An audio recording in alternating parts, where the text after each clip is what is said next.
My parents' small business is being review bombed because I stood up to a child abuser. My parents have owned a small Chinese restaurant for the past 25 years. Recently, I spent a day working there as a waiter, and a big party of 11 people came in with their children. Their children were pretty rowdy and running around on top of our benches. I politely asked the parents to calm their children down as they were causing a disturbance and could hurt themselves. The parents made a half-hearted attempt to calm them down, but the children returned to running around on the benches. Unfortunately, one of their kids fell and hit his head. The child was stunned, holding his head, and looked like he was in massive pain. Others came to his care as well as his mother, but the father told his child to get over it and to suck it up when the child started crying, all while he attempted to rush out the door. He didn't even try to look after his kid when he got hurt. I watched all of this silently until the father was pushing his kid to get out of the restaurant. At that point, I had enough and told the father he could try being more empathetic to his child. He told me to mind my own business, and I continued to repeat how his child had just hurt himself and that he needed attention rather than neglect.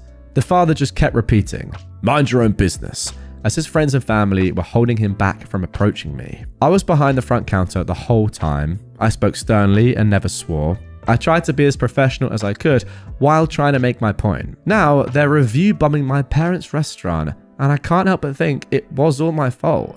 I've tried responding as the business with context, but they keep deleting their review whenever I respond, and they keep writing new ones, saying that I deleted their reviews. Is there anything I can do to prevent review bombing? I don't want my parents to suffer because of my actions.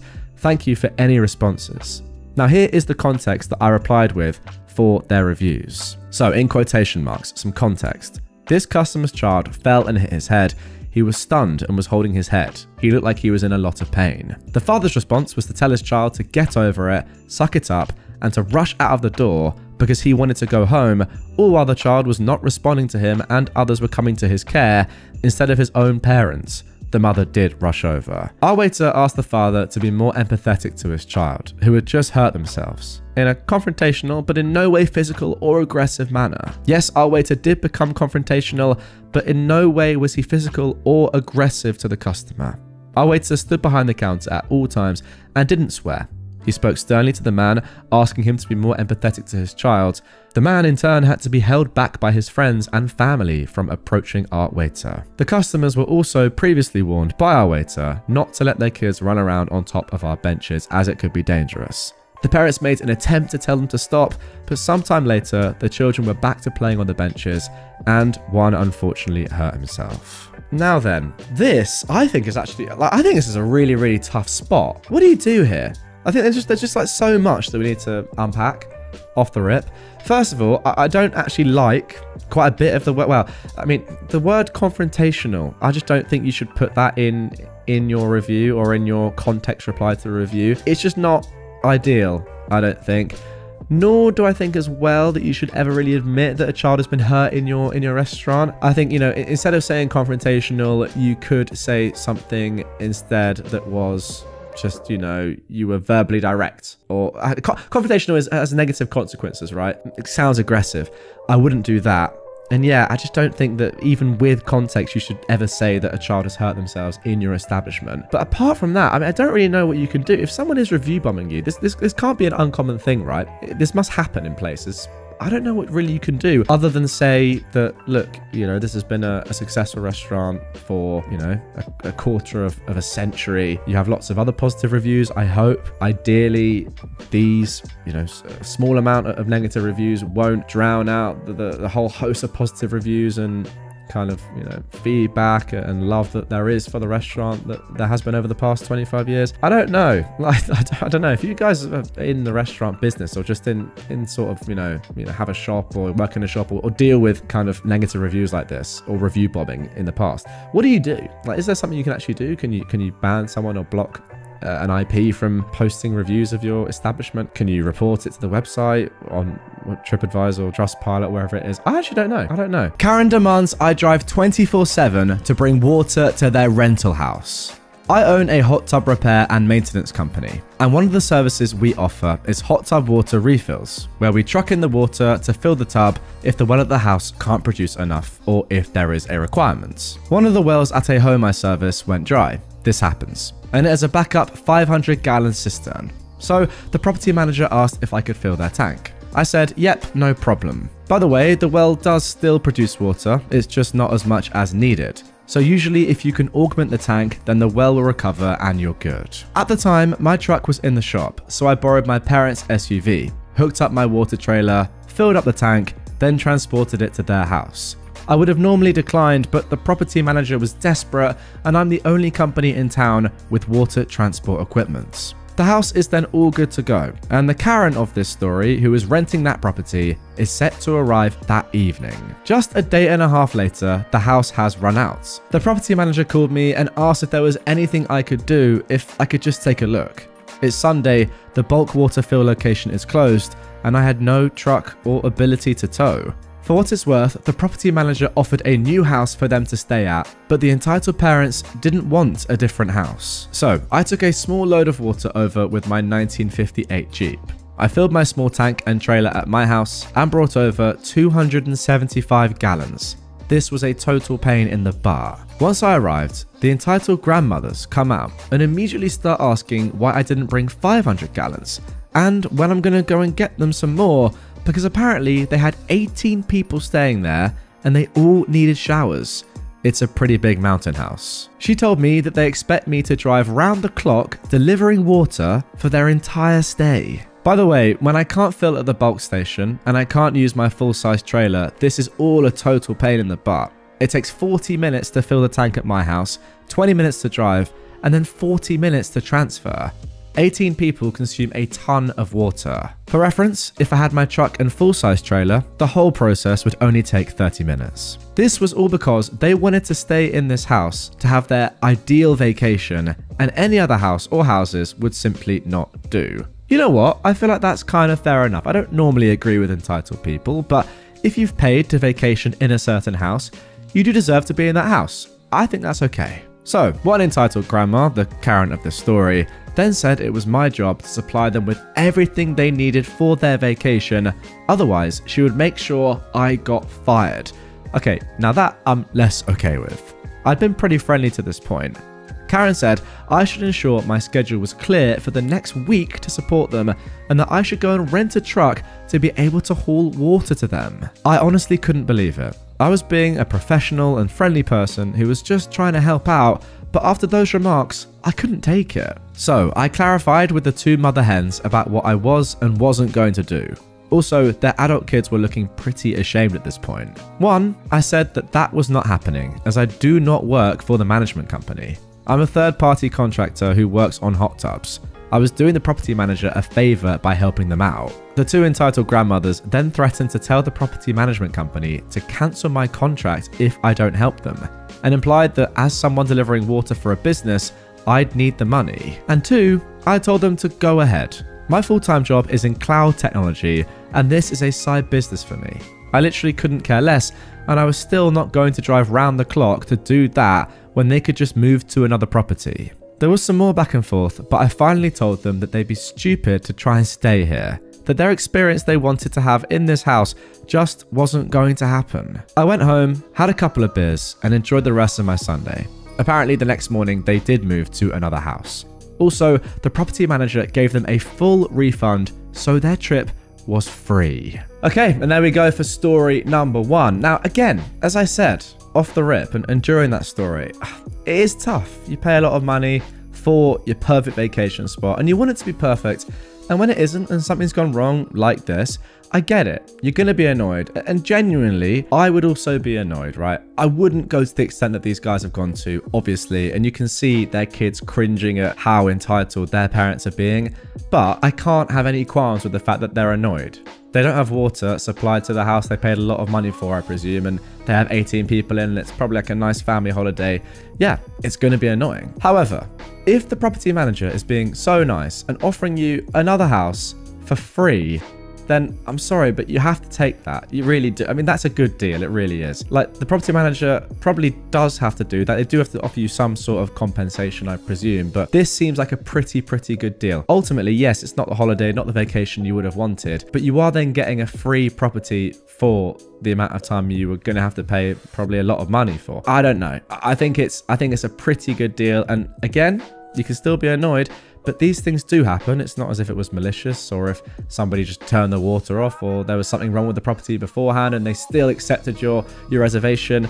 No, stuff happens and you're getting a free vacation. You've got to take that. Don't ask somebody to work on Sundays and you know, bring water to you 24/7 just because there's an issue with the property itself. That's ridiculous. Now moving on to our second entitled people story of this episode. Now this one is actually from the same user as the first. 12 entitled people in an Airbnb designed for 6 cost me $600. I thought you might enjoy my second thirsty female dog story. I posted previously here about a client of mine with a similar story, but this is the origin story that happened years before that other post, the one we just looked at. My wife and I own a mountain cabin, and a few years ago we decided to put it up on Airbnb.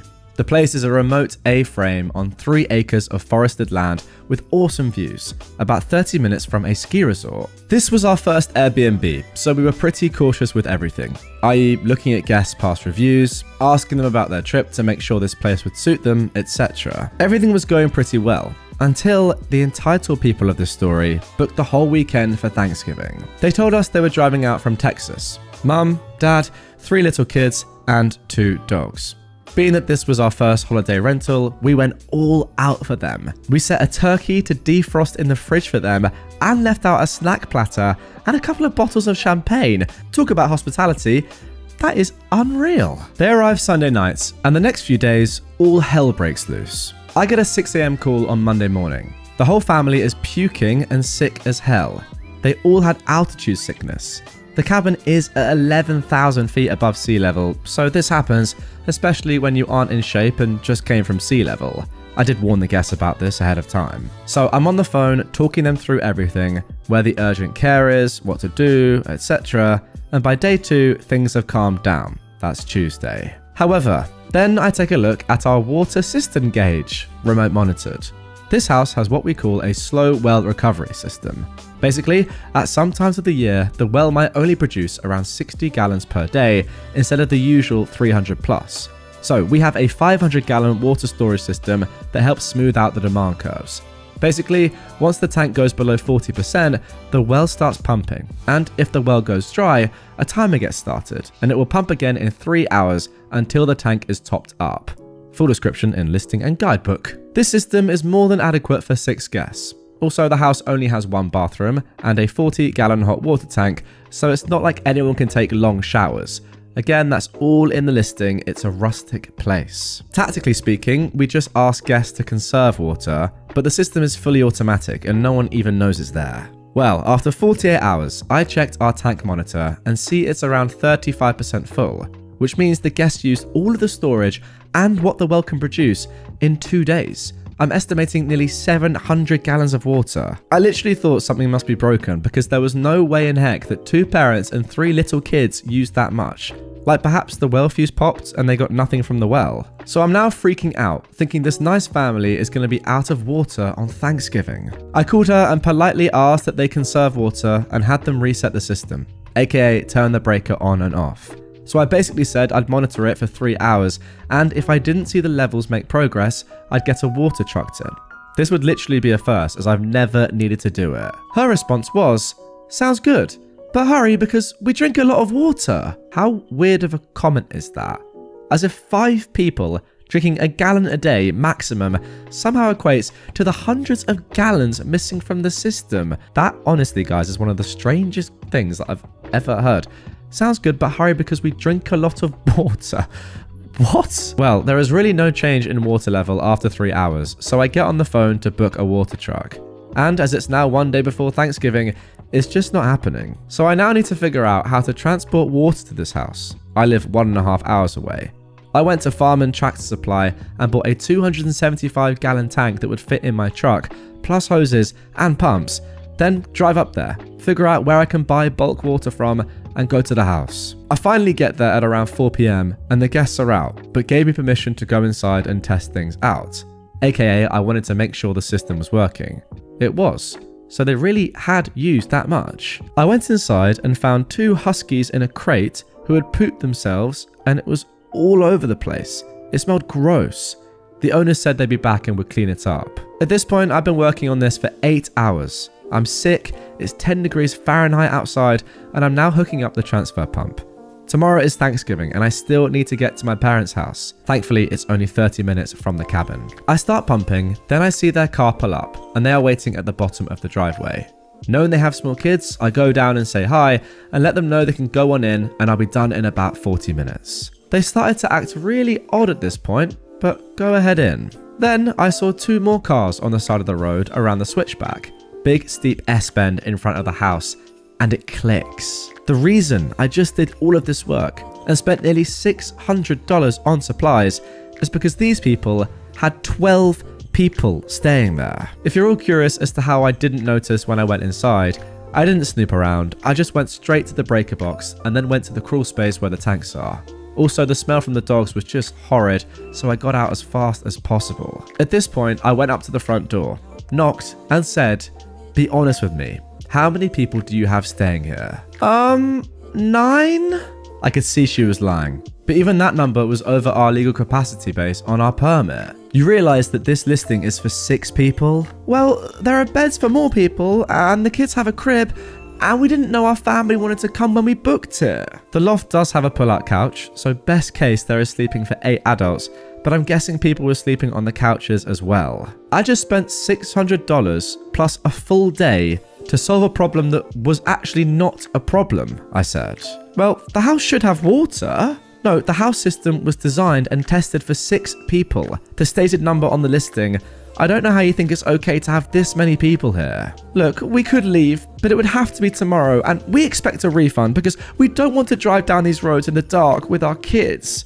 It's maybe 6 PM at this point. There's no cell service at the cabin, so I went into town and got on the Wi-Fi at a local bar and called Airbnb.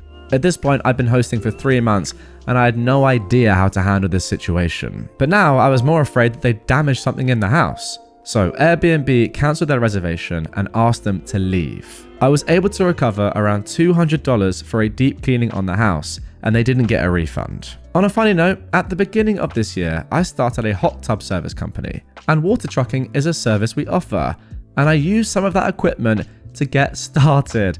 Oh wow, that is interesting, and it kind of makes sense now. And there we go, that is the end of the second story. On that one, I've got to say, you know, it's one of those. It's kind of glamorized, I think, in my head. And I don't know if you guys have seen the adverts in whatever country that you live in, but here in the UK, the adverts for Airbnb are now targeted at people that are homeowners. And when they go away on holiday, for example, the advert is targeted at them saying, if you're away, why don't you also rent out your house for a little period of time, you know, just like a week or so, or even a weekend on Airbnb. So you're making money from your property when you're spending money on another property when you're on vacation or whatever. However, although it is kind of glamorized, seeing stuff like this, I just don't know how I could ever risk that.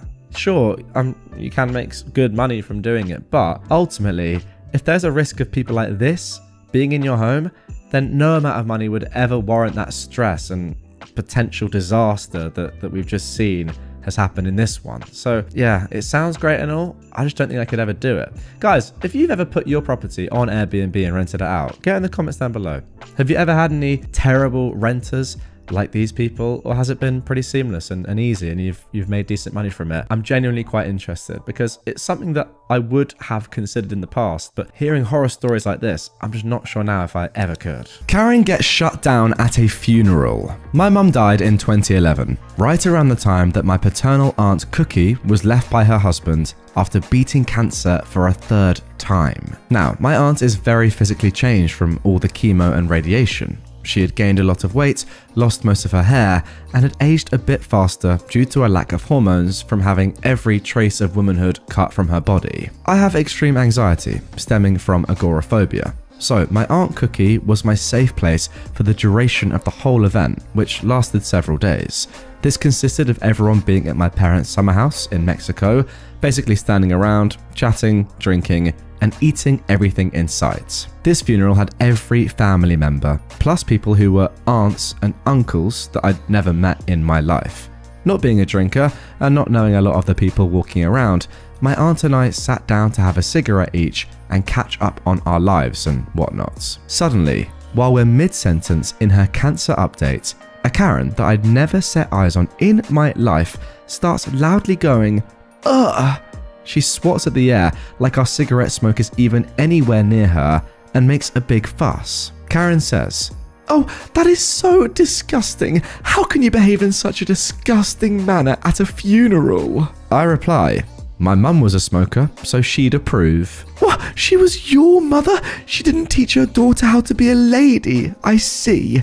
And you," talking to my aunt, "you should know better. What do you have to say for yourself? Smoking in front of this child." I was 33 years old. My Aunt Cookie takes off her sad cancer hat and strokes the small tuft of hair she had left in the front, and booming her voice, but not yelling, says, for all to hear, "What's it gonna do?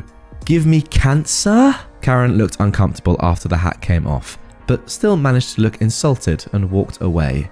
I could hear the internal "ree" here. After a millisecond of silence, I giggle snorted and laughed until my sides hurt.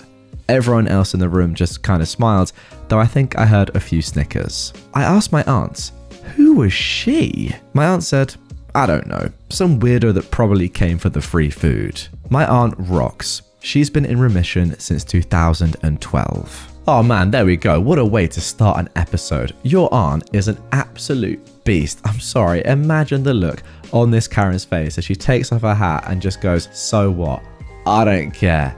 I've beaten cancer 3 times." It's amazing, by the way, that she's been in remission since 2012, that she's still going on. I mean, like, fair play. The strength, the patience, I don't know, just the courage to continue to go through that. Chemo after chemo, probably most likely, but yeah, it all go well and she be okay now. It's pretty crazy, so fair play to her. And as for this Karen, I mean, come on.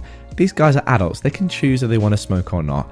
It's not your business. You don't even know them. Now for our next entitled people story. Entitled guest thought money could get him anything. So, I live on the big island of Hawaii, and last year I was working at a local resort doing concierge. Most of the job was helping people figure out what they want to do while on vacation, like snorkeling, guided hiking tours, helicopter rides, etc. One afternoon, I was approached by a guy who wanted to take a tour to the Captain Cook Monument, which is known for having great snorkeling, but is only accessible by a steep and fairly grueling hike, or by boats or kayak tour through a permitted company, of which there are only a few. He wanted to go that day or the day after, and I explained that unfortunately all of the tours were fully booked. Unfazed and without pause, he tells me to find him another boat. I explained that only certain boats are allowed to be in that area, and all of them were full. He insisted though that I get on the phone and start calling anyone I could who had a boat that he could pay to take him there. And he kept saying, "Money isn't an issue, just find me a boat." I calmly explained again that that was not possible or legal, and that no local boat captain would risk losing their license to take him there. Exasperated, he finally gave up on the boat and started asking about other tours. At this point, I mentioned that one of my favourite local tours is for stargazing on Mauna Kea. I know I've pronounced that incorrectly, but please, Hawaiian locals or people that know, comment down below, correct me, thanks. I told him all about the incredible sunset views and absolutely breathtaking stars, and that you go up in a nice van with about 14 other people. He was interested in going up the mountain, but didn't want to be around other people or be on a tour for 8 or so hours, so he tells me to call the helicopter companies and find him one that will fly him up there for a private star show. I begin explaining that the mountain is restricted airspace due to the observatories at the top, and that even if it wasn't, that not only can the local helicopters not safely make it to 14,000 feet in altitude, but none of those companies do stargazing tours because they aren't trained for it and don't have the equipment. Again, he tells me to just call around and find him a pilot willing to take him up there, and again starts repeating that money isn't an issue. I once again calmly explain, while shrieking like a banshee internally, that no pilot is going to risk the loss of their license as well as fines and jail time for taking him up there. Finally, he throws up his hands and says, "Fine, I guess I'll just go to the beach then." Like, yeah, dude, I feel so sorry that you left planning your vacation activities until you were on vacation, clearly have issues being told no, and now your only option is to enjoy a stunning beach in one of the most beautiful places in the world. God, I hate rich people. Oh my God. Absolutely despise this sort of person. Just because you've got money doesn't mean that you can have access to do whatever you want. It's just not how the world works. It's just annoying that people like this have lots of money and just feel entitled to be able to say and do things like this. It's just insane. There's literal legal reasons as to why money doesn't matter in this situation and you cannot do this thing. Yet they don't get it. How dumb are they? And yeah, again, I completely agree. Now your only option is to enjoy a stunning beach in one of the most beautiful places in the world. It's not as if it's a bad thing, is it? Goodness me. The audacity to say, fine, I guess I'll just go and enjoy the beach then. Yeah, you will. My sister-in-law got a new engagement and wedding band, and it's the exact same one as mine. My sister-in-law copied my engagement ring, and I'm trying not to get angry. My sister-in-law has always hated me. From the moment I got with my now husband, her husband's twin, she has always hated me. The first thing she ever said to me was that I'm the longest lasting girlfriend, and since that day, there's been this weird unspoken competition where she's always trying to belittle me, making me feel small and insecure. At first it used to work, but now it just angers me. She's bragged about seeing my husband, boyfriend at the time, naked before. She's made comments about my sister's marriage unnecessarily. She's just jealous or something and has always said something to demean me. She goes and changes into outfits that match mine and literally copies me in everything. Well, me and my husband got married recently and he bought me a new ring because of our new journey in life as we'd grown so much. And then today I went to my mother-in-law's house to celebrate someone's birthday and she's here with my husband's twin. I look at her and she copied my ring. Exactly. My husband bought me a new 5-carat pear rose gold double halo ring, and she has the exact same thing. I am so freaking angry. Also, an added note, she also copied our other sister-in-law's engagement ring. My husband has 7 brothers, and the eldest got married first, and then she did, and she had the exact same ring as that girl too. So I know this behavior isn't random or a coincidence. I'm trying to contain myself because it's not a big deal and it's just materialistic things, but I'm fuming and I'm so annoyed. I literally don't want to talk to her at all on this trip. So should I confront her or just leave it alone? Yeah, now this is just extremely weird. And to be honest with you, over the history of my channel and having read a lot of stories about people like this is not a kind of new occurrence, I want to say, an individual like this in one of these stories on these entitled subreddits. She's just, I don't know, got so much wrong with her, so much jealousy. We don't know why, because obviously there's not a lot of context to outside what we've been given, but it's just clear that she is a terrible person. And I don't really know what her agenda is, what she's trying to do, what she's trying to achieve, but yeah, just a horrible person that sadly is a part of your life. All I can say is just try and ignore her as much as possible. Every little thing that she does to try and irk you or get under your skin, whether it's dressing like you or having the same engagement ring made or wedding ring or whatever it is, just ignore it. And by doing that and not giving her any fuel to add to her stupid fire, it will just drive her crazy. Trust me, I think that's the only thing you can do here. Lady gets a ticket after people kindly warned her. This one is from a few months ago, but it's still gold. There's an intersection by my work that connects 2 main roads, east to west and north to south. When you come to this intersection from any direction, you won't be able to turn left. There's signs everywhere telling you, no turning left. Easy, right? Well, no, not easy. Living in that town and going to work where I work for almost a decade, I've seen so many people turn left. People usually just honk and swear, but this time there was a cop waiting to go through. East. This lady pulls up in a nice Cadillac. She's coming from the south and goes to turn, you guessed it, left. Now, people see the cop. They know that her getting pulled over will slow down traffic as it's a 2-lane street. So panic ensues. Honking, yelling, some swearing. One guy on the street says, "Lady, don't turn left. There's a cop. Don't turn left. Don't turn left," like a freaking chant, everyone together. This lady rolls down her window the rest of the way. At this point, she is mid-intersection going to turn left. The cop is shaking his head no. Bro looked like he was on lunch and he was fuming. Like he's close enough that I can see the sandwich bag in his car. The lady though yells out, and I'll never forget, "I can do whatever the frick I want to. I will do whatever I want, and if I want to turn left, I'm freaking turning left. I don't care." And left she goes. The cop looks down. Lunchtime has been interrupted. His windows may have been closed, but you can tell when someone yells the F word.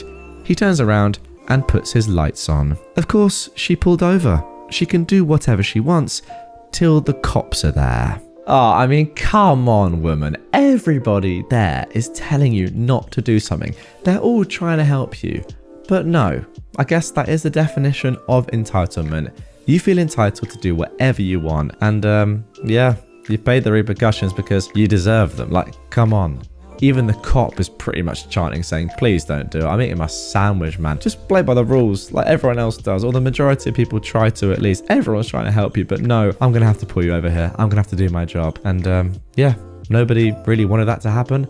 Apart from you, it seemed. It's just instant karma of the highest accord. And one thing is for sure, never interrupt a cop on their lunchtime.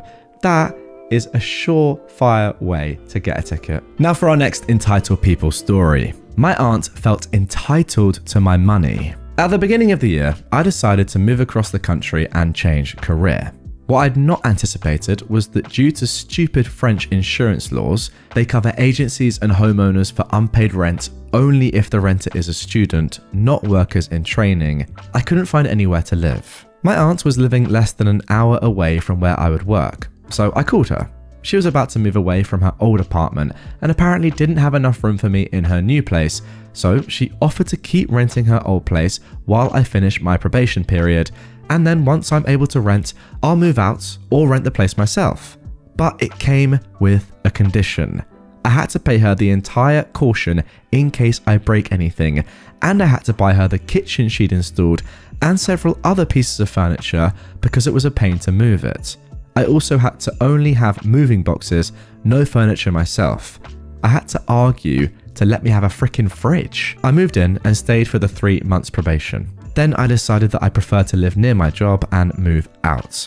I cleaned my aunt's apartment, I moved my things out, and the furniture she sold me, except for the kitchen, and left. Now, because I was here illegally, I had no choice in that. My name was never on the contract, but I still paid my aunt rent every month. I believed that she would receive the entire caution back and give it to me. Plus, she said she would try to resell the kitchen to the new renters, and that would allow again me to have some money back. But she texted me yesterday that she'll only receive 30% of the caution back. Here are the reasons. She lost the key and it has to be replaced. I insist she lost a key. Charges to pay, and then also garbage taxes. Here is the kicker. Those are the charges for the entire year, but I was only there for 3 months. Yet still, she is making me pay the entire tax. I wouldn't mind paying them for the 3 months I stayed, but I find the entire year to be exaggerated. Plus, I didn't lose the key, she did, and still it's up to me to pay? Her reason was, we agreed I would only give you the money that the agency is giving me back. I'm screwed because I was there illegally, so I don't have a leg to stand on.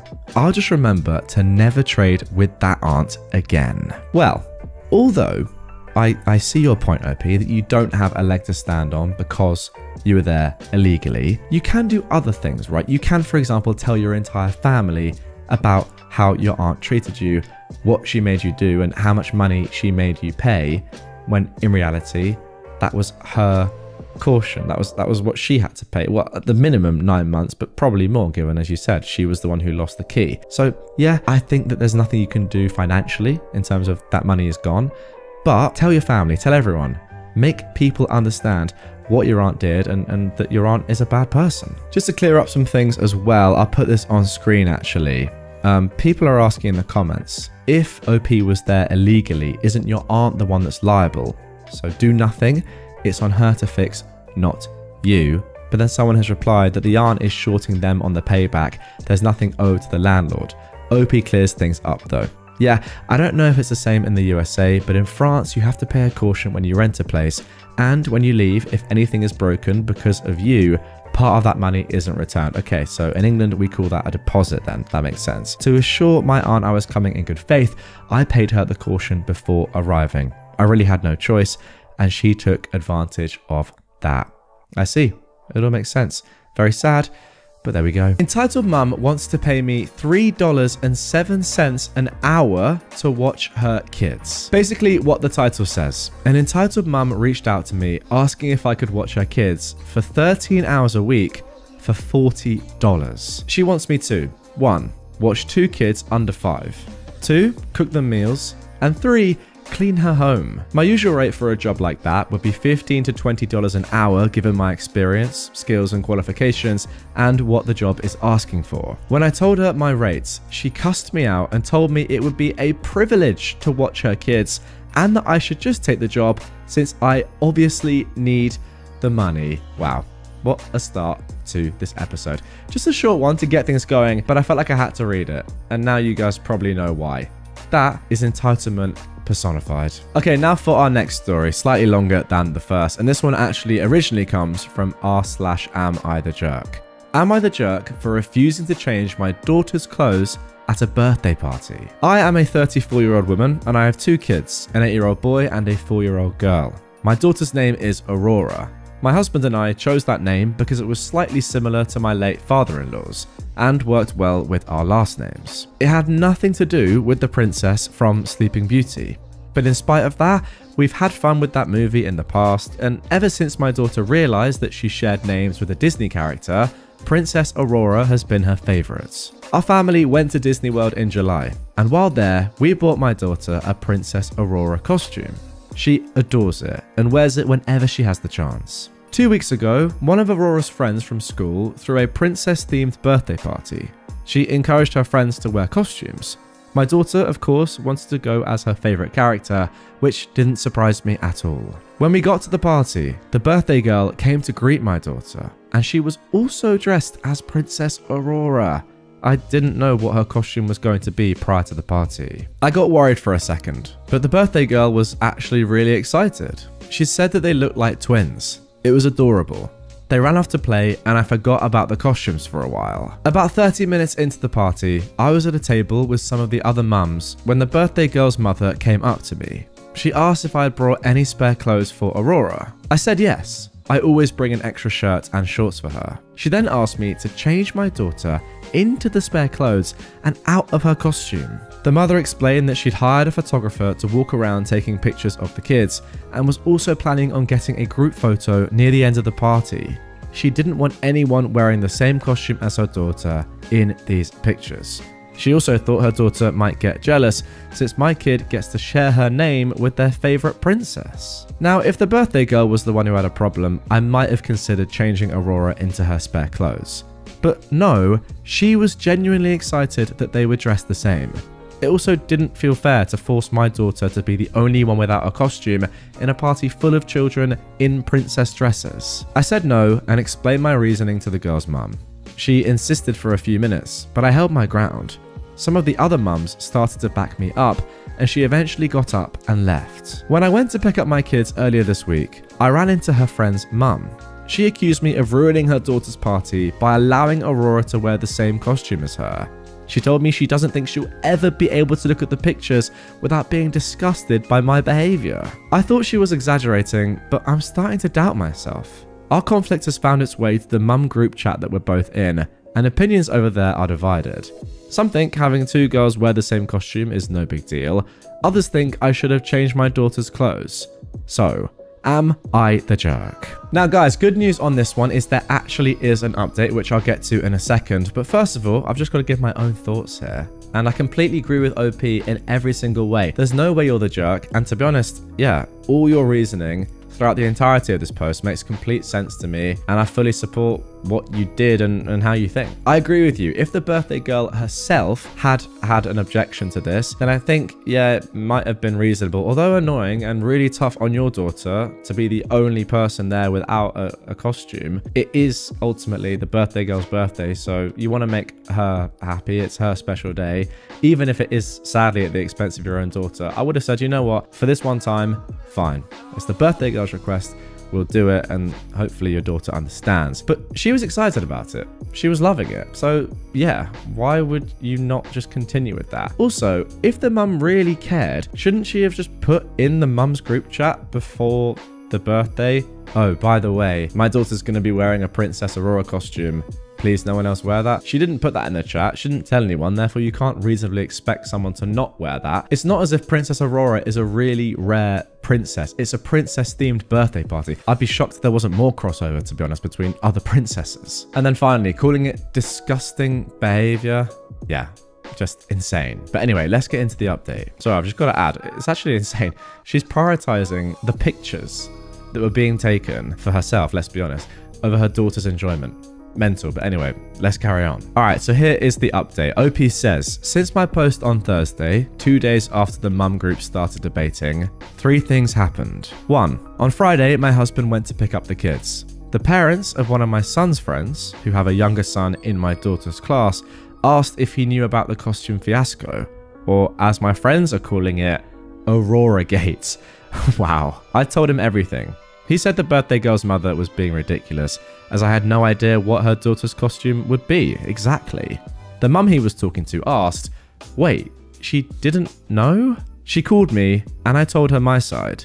It turns out that the birthday girl's mum told people that I had been informed about the costume and to avoid dressing Aurora the same weeks prior to the party. The story was warped before it even got to the group chat. My side of the story made it to the group chat. After some pressure, the birthday girl's mum eventually confessed that she'd lied about me. Most of the other mums had apologized to me by Sunday. Oh my gosh, that is awful. She's doubled down on her entitlement by lying. Wow. Second, also apologizing to us on Sunday were the birthday girl's father and maternal grandmother. She's visiting them for a few weeks. Apparently, the birthday girl's mum had been complaining about the party almost daily. Since they got the photos back, the birthday girl's mum has been insisting that there isn't a single good picture of my daughter without another girl wearing the same costume. Aurora and the birthday girl were playing together most of the party. Yeah, not that surprising, given that we know the birthday girl was really excited that someone else was wearing the same costume as her. Anyway, she was especially upset about the group photo, which shows the birthday girl in the center and my daughter to her right. Now there are 2 girls between them, but she still thinks they're too close to each other. The birthday girl's dad had been listening to these complaints since the party. He told us that unless his daughter was in the room, he couldn't look at the pictures without his wife making a comment about me, my daughter, or how we ruined the birthday girl's birthday. It came to a head on Saturday. While talking with the grandmother after the birthday girl went to bed, the mother said she no longer wanted to make a photo album of the party. They'd gotten a photographer for both album and social media purposes. Both the birthday girl's dad and her grandmother wanted the album. The 3 had a fight that lasted about 15 minutes before the grandmother told the birthday girl's mum to stop obsessing over her daughter's friend. She said that all that matters is that the birthday girl had fun, and all of the photos reflect that. They told us all that when they called to apologize. They wanted the birthday girl's mum to apologise too, but she hasn't. And 3, Aurora came home from school yesterday wearing a headband with her name and a rose embroidered on it. The birthday girl had her grandmother make it for her. Me and my husband are still in contact with the birthday girl's father, and we're trying to set up a play date for the girls next week. Also, there are some things that I want to clarify about my previous post. My daughter and the birthday girl aren't physically similar. Aurora has wavy brown hair, the birthday girl has straight blonde hair. Yeah, we're all Caucasian, but my daughter is more tanned. Also, their dresses weren't the exact same, and OP has actually linked a couple of pictures here of the 2 dresses. So the one on the left, if you are watching on YouTube, is her daughter's costume, and the one on the right is the birthday girl's costume. So look, you can see that they're similar, but there are differences. And let's be honest, a lot of traditional, Disney princess dresses are very similar anyway. People are going to be looking similar at this party. The thing I would say with these two is that they are actually just very different shades of pink. The first is very, very light salmon pink. The second is pink. There's a clear difference. You're not going to get these children confused. Next up, the party was held at a kids' party venue, not the birthday girl's place. There were 19 girls and a toddler at the party. All were in costume. There were a few boys, but they were older. I'm guessing they were related to the birthday girl. Before, I was never friends with the birthday girl's mum. Her request at the party was probably the third time we ever talked, and the first that wasn't about the weather. Also, the birthday girl's mother didn't want me to change my daughter's clothes just for the group photo at the end. She wanted me to change her 30 minutes into the party for all the pictures. I mentioned in a comment that if the birthday girl had a problem with my daughter's costume, I might be willing to drive home, change Aurora into her Merida dress, or Merida dress perhaps, which is her second favourite, and then return to the party. Wow, so OP would have been willing to go through a lot of effort to do something that the birthday girl requested, but OP wants to stress that they'd only do that if the birthday girl was upset when we got to the party, not if her mother was annoyed half an hour later. By then my daughter was already playing with the birthday girl and her friends. And finally, to those who said I could change Aurora at the party and or use this as a teaching moment, I'm going to assume you'd never met a 4-year-old. So where's the teaching moment here though? And also, what are you going to change Aurora into? As you said, you only have a shirt and shorts that's not a princess. That's a strange comment, whoever left that. Anyway, my daughter is kind-hearted and would definitely do it to make her friend happy, but she would still view this as punishment. It's also cruel to take a child away from a party and tell them they can no longer play princess with their friends. I refuse to alienate or upset my daughter when she's done nothing wrong. I absolutely don't regret my decision. And that's it. Once again, thank you all. Yeah, there we go. Good resolution in my opinion. As you can probably expect, on the initial post, there were a lot of positive comments. I mean, people pretty much just saying what I said. You've done everything right, OP, and this woman is just entitled. Once again, though, you know, sometimes you do need to post these things online just to check that you're not going crazy. You need to get other people's opinions because, I mean, who knows? OP genuinely might have thought she was in the wrong or had missed something, but yeah, when you see this outpouring of support that we saw on the initial post in the comments, I mean, there are literally hundreds, thousands of comments saying, no, you were right, don't worry. Yeah, it is good to know, okay, I'm not going crazy. Clearly, this woman is just really entitled. I actually can't believe as well the fact that she warped the story. She lied about you. That is the crazy part, because if people had believed that, then yeah, that would make you look terrible. Imagine if somebody said, by the way, please don't wear this dress, or please don't have your kid wear this dress to my daughter's party, and you still put your kid in that dress. It would make you look like a terrible person. It's just terrible that she's even trying to do that. But yeah, good thing that everyone believed you. It's good to hear. And now for our final story of this episode. Entitled Mum is mad that I intend to convert the guest room into my office after the birth of my second kid. I'm currently 21 weeks pregnant with my second baby. Both my husband and I work from home full time. We recently decided that my current office will be a great room as the nursery for the new baby. We started packing up and moving stuff around in preparation. My mum is currently visiting from out of the country and staying with us. She saw what we were doing and commented, "So you and your hubby are going to both squeeze into his small office?" I told her that's not the case. I intend to convert the guest room into my office once the second kid is old enough to attend daycare or preschool at around 18 months. But we'll put a sofa bed in there or have some Japanese futons in case we were to have guests. They'll have a place to sleep and chill out after I get off work. Interestingly, I have told her that plan in the past over video chat, and she thought it was a good idea back then. She claimed to have no recollection of that conversation happening and immediately proceeded to get passive-aggressive with me, saying, "Okay, fine, I won't visit again then." I had to remind her that it's not happening till at least 2 years from now, and there will still be space for her to stay in when she comes to visit. Besides, when my husband and I are working during the day, we hardly spend any time in the living room or family room. She has access to all those spaces. She essentially sees our current guest room as her room and expects us to keep it that way for the foreseeable future, for the few days out of the year that she's visiting. Other than that, it will just be a vacant bedroom that no one spends any time in. She complained to my dad, who actually confirmed that I have indeed spoken to them about my plan. So now she's also embarrassed at getting called out for opposing to what she'd said in the past. She just felt like she's entitled to that room in my house, even though she spends only 1 month total of the year visiting us. She's been giving me the silent treatment since the argument, and whenever I tried to talk to her, she'd answer with a ton of attitude, basically telling me to F off. Both my husband and I find her reaction ridiculous, and we're not ready to coddle up to her unreasonable demands just to keep her happy. Well, simple solution here in my opinion. If she's not happy with your room in your house that she gets to stay in for free, then she can just book a hotel room. Simple as that, right? I mean, you're getting offered free accommodation and a free place to stay. Yeah, it's your family, and in my opinion, that should be expected, but those are the facts. If you don't like it, you don't want to stay there, pay for somewhere that you like. I think that's very simple. Okay, so here is the update posted just 1 day later. I checked the camera footage last night / this morning. My half-sister and my biological mum's mother had been looking under mats, rocks, in potted plants, the mailbox, and checking the doors, probably looking for a spare key.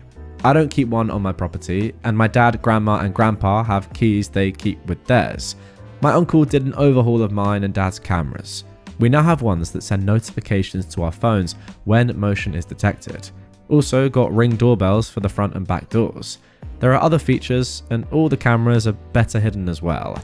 I went to the police department while he was doing this, and I brought my grandpa with me. My half-sister was booked for trespassing, but not held very long since my biological mum's mother picked her up from the station. They stuck to the lie of me offering my half-sister a place to stay and gave statements.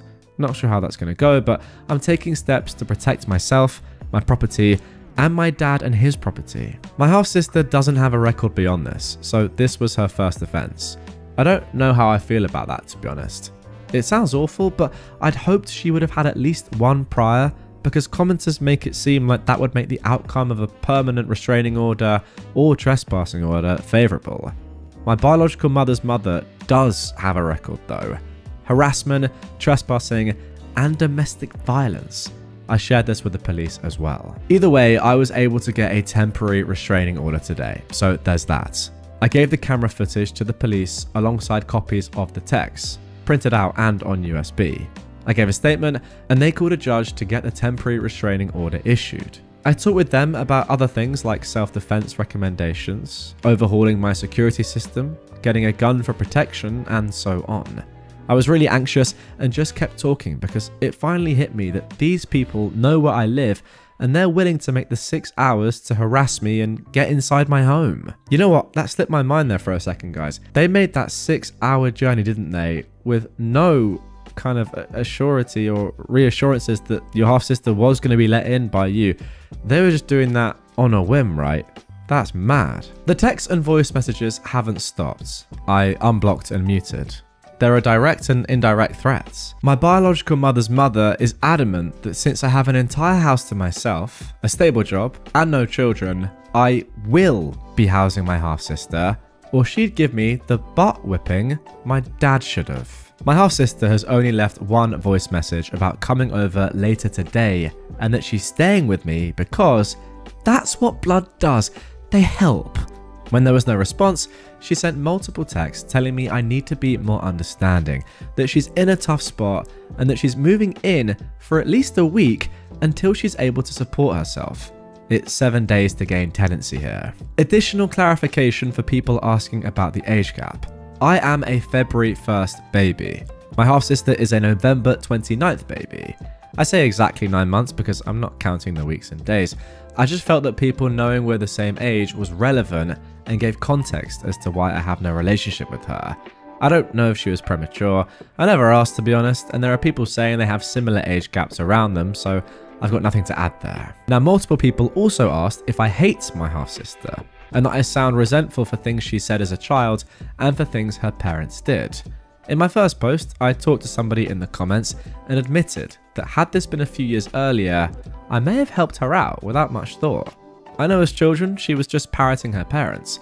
I don't fault her for that, nor do I blame her for my biological mother abandoning me. But it's been 17 years. We've been legal adults for 7 of those years. She could have reached out at any point, but she didn't, and said she had no sister. I also could have reached out at any point, but I also didn't. I just moved on with my life. I've been in therapy since I was abandoned, and it took me years to move on from no one on that side actually wanting me. My biological mother's mother aside, my half-sister was sitting on my porch with a suitcase, ready to force herself into my home and life. She allowed herself to be driven 6 hours to my home, sat on my porch for half an hour, and then lied to police, all after I said no multiple times. She never claimed me until she needed something, and now she's forcing herself into my life on the basis of being family. I don't hate her, that's too much energy, but I do resent her now alongside her grandmother and the rest of her family. I was ignored for years, and now I feel unsafe in my own home just because my half-sister and those around her can't take no for an answer. This isn't about my biological mum's affair. This is about my half-sister and her family ruining my safe space, my home, with their trash. The past is a factor in that resentment now because, again, I haven't spoken to her in 17 years. I didn't know what she looked like, but suddenly we're sisters because she needs someplace to stay. I definitely resent that. Also, I feel validated in my choices. Posting to Reddit, asking for and taking advice, listening to my dad. The attorney I spoke to pretty much said all the things that commenters have.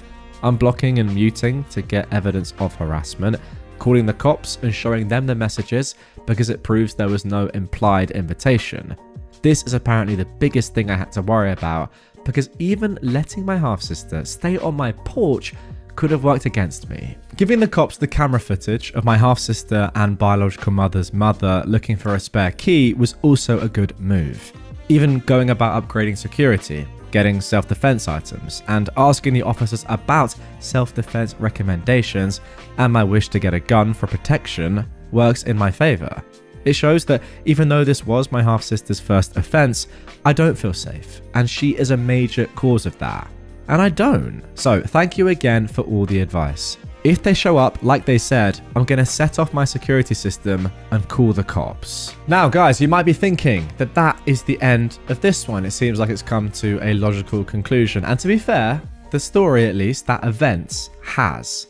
But actually, OP has posted another little bit of information. It's actually a series of text messages from a cousin of hers that shed even more light onto her biological mother, that side of the family, her half-sister, her ex-grandma, I guess, her biological mother's mother now. And that is really, really interesting. We're going to get into that in just a minute or so. But first of all, on this, again, all I can really say is that you've done the right thing. These people are an absolute disgrace, just coming to you in their time of need. And yeah, ultimately, they are very, very entitled people. I mean, being entitled is one thing.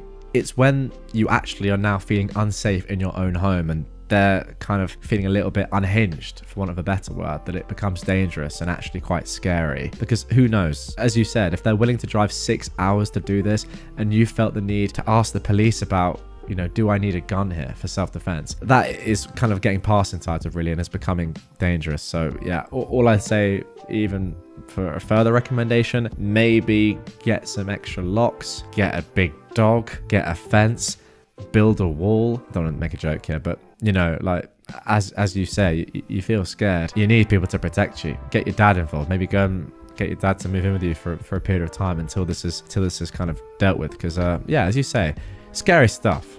But anyway, let's get into that final bit of info. So here we are. Concerned cousin on half-sister is what OP has titled this one. I was going through the first messages sent to me, and I found one of the many that I muted without reading.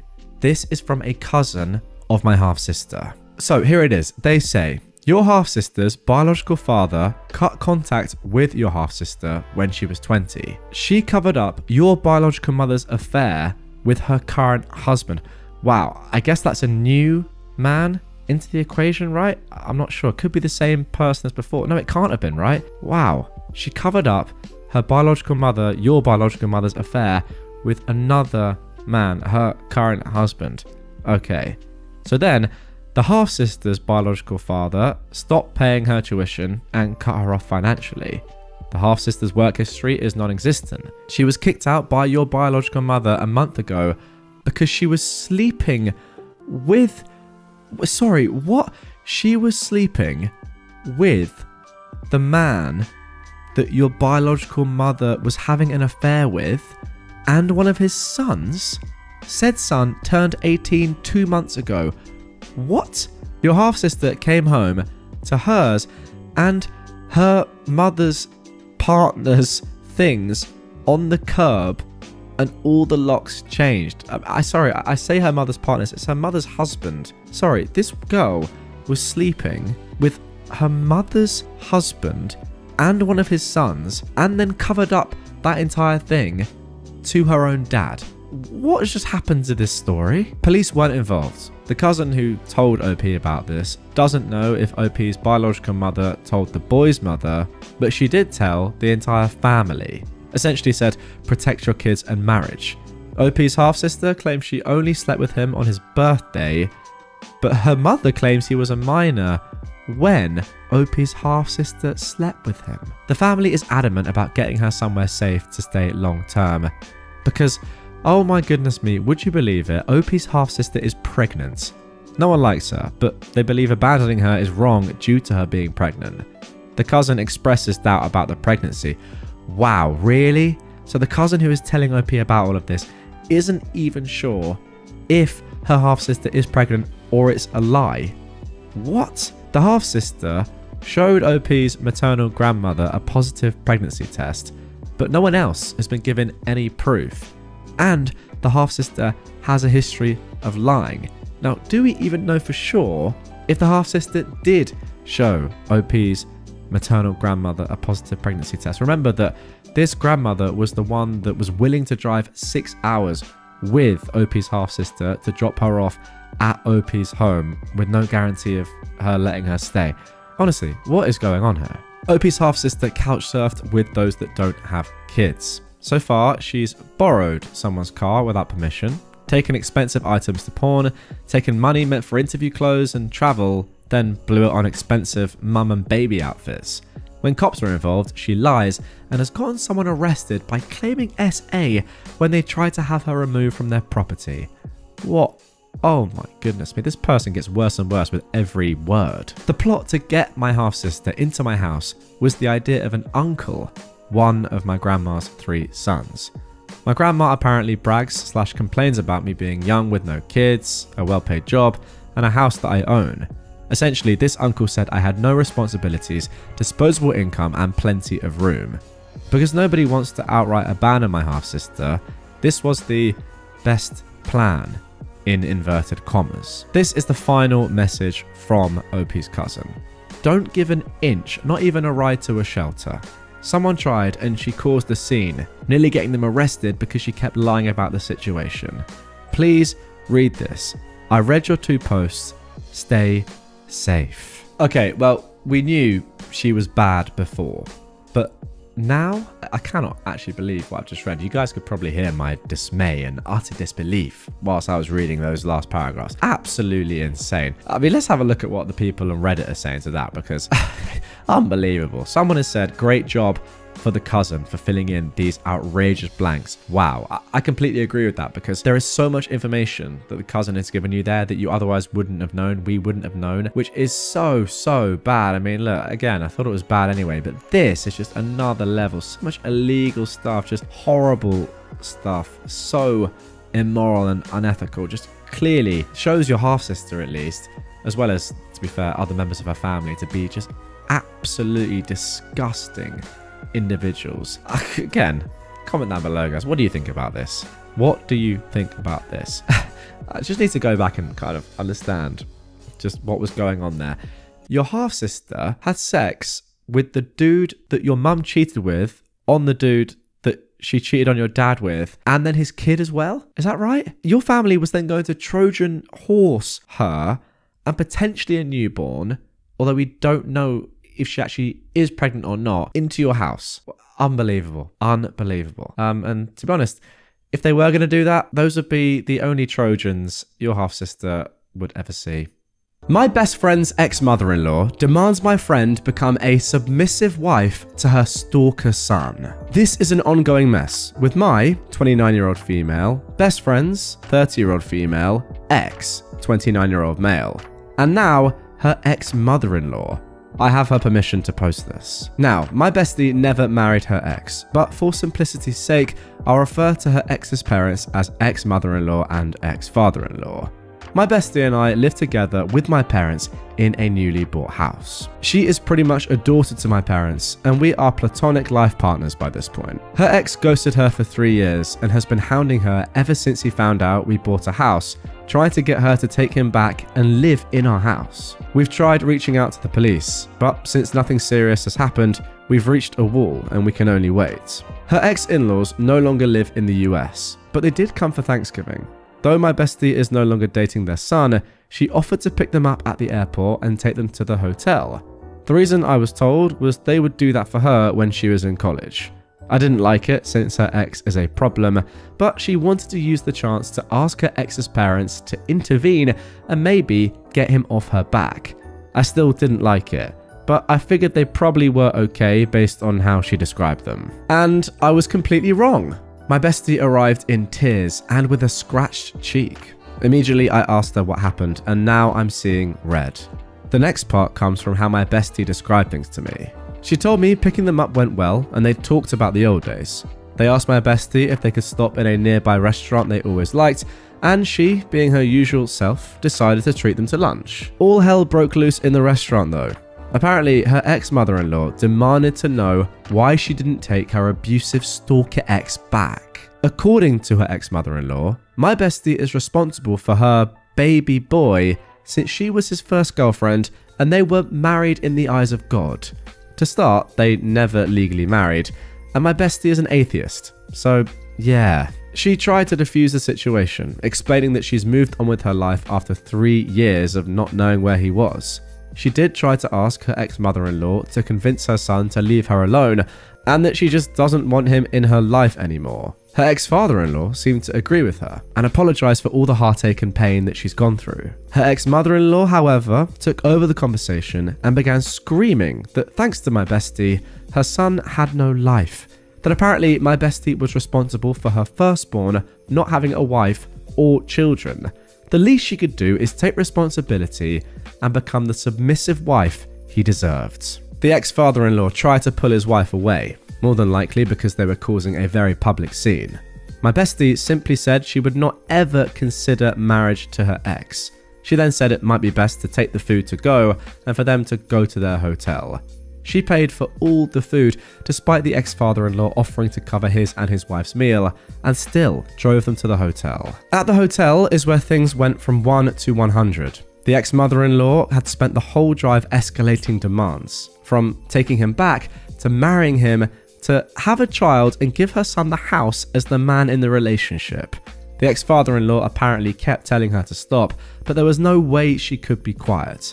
Finally, my bestie had had enough. She stopped the car and told her ex-mother-in-law she will never take a failure of a man like her baby boy as a husband, let alone give birth to his spawn.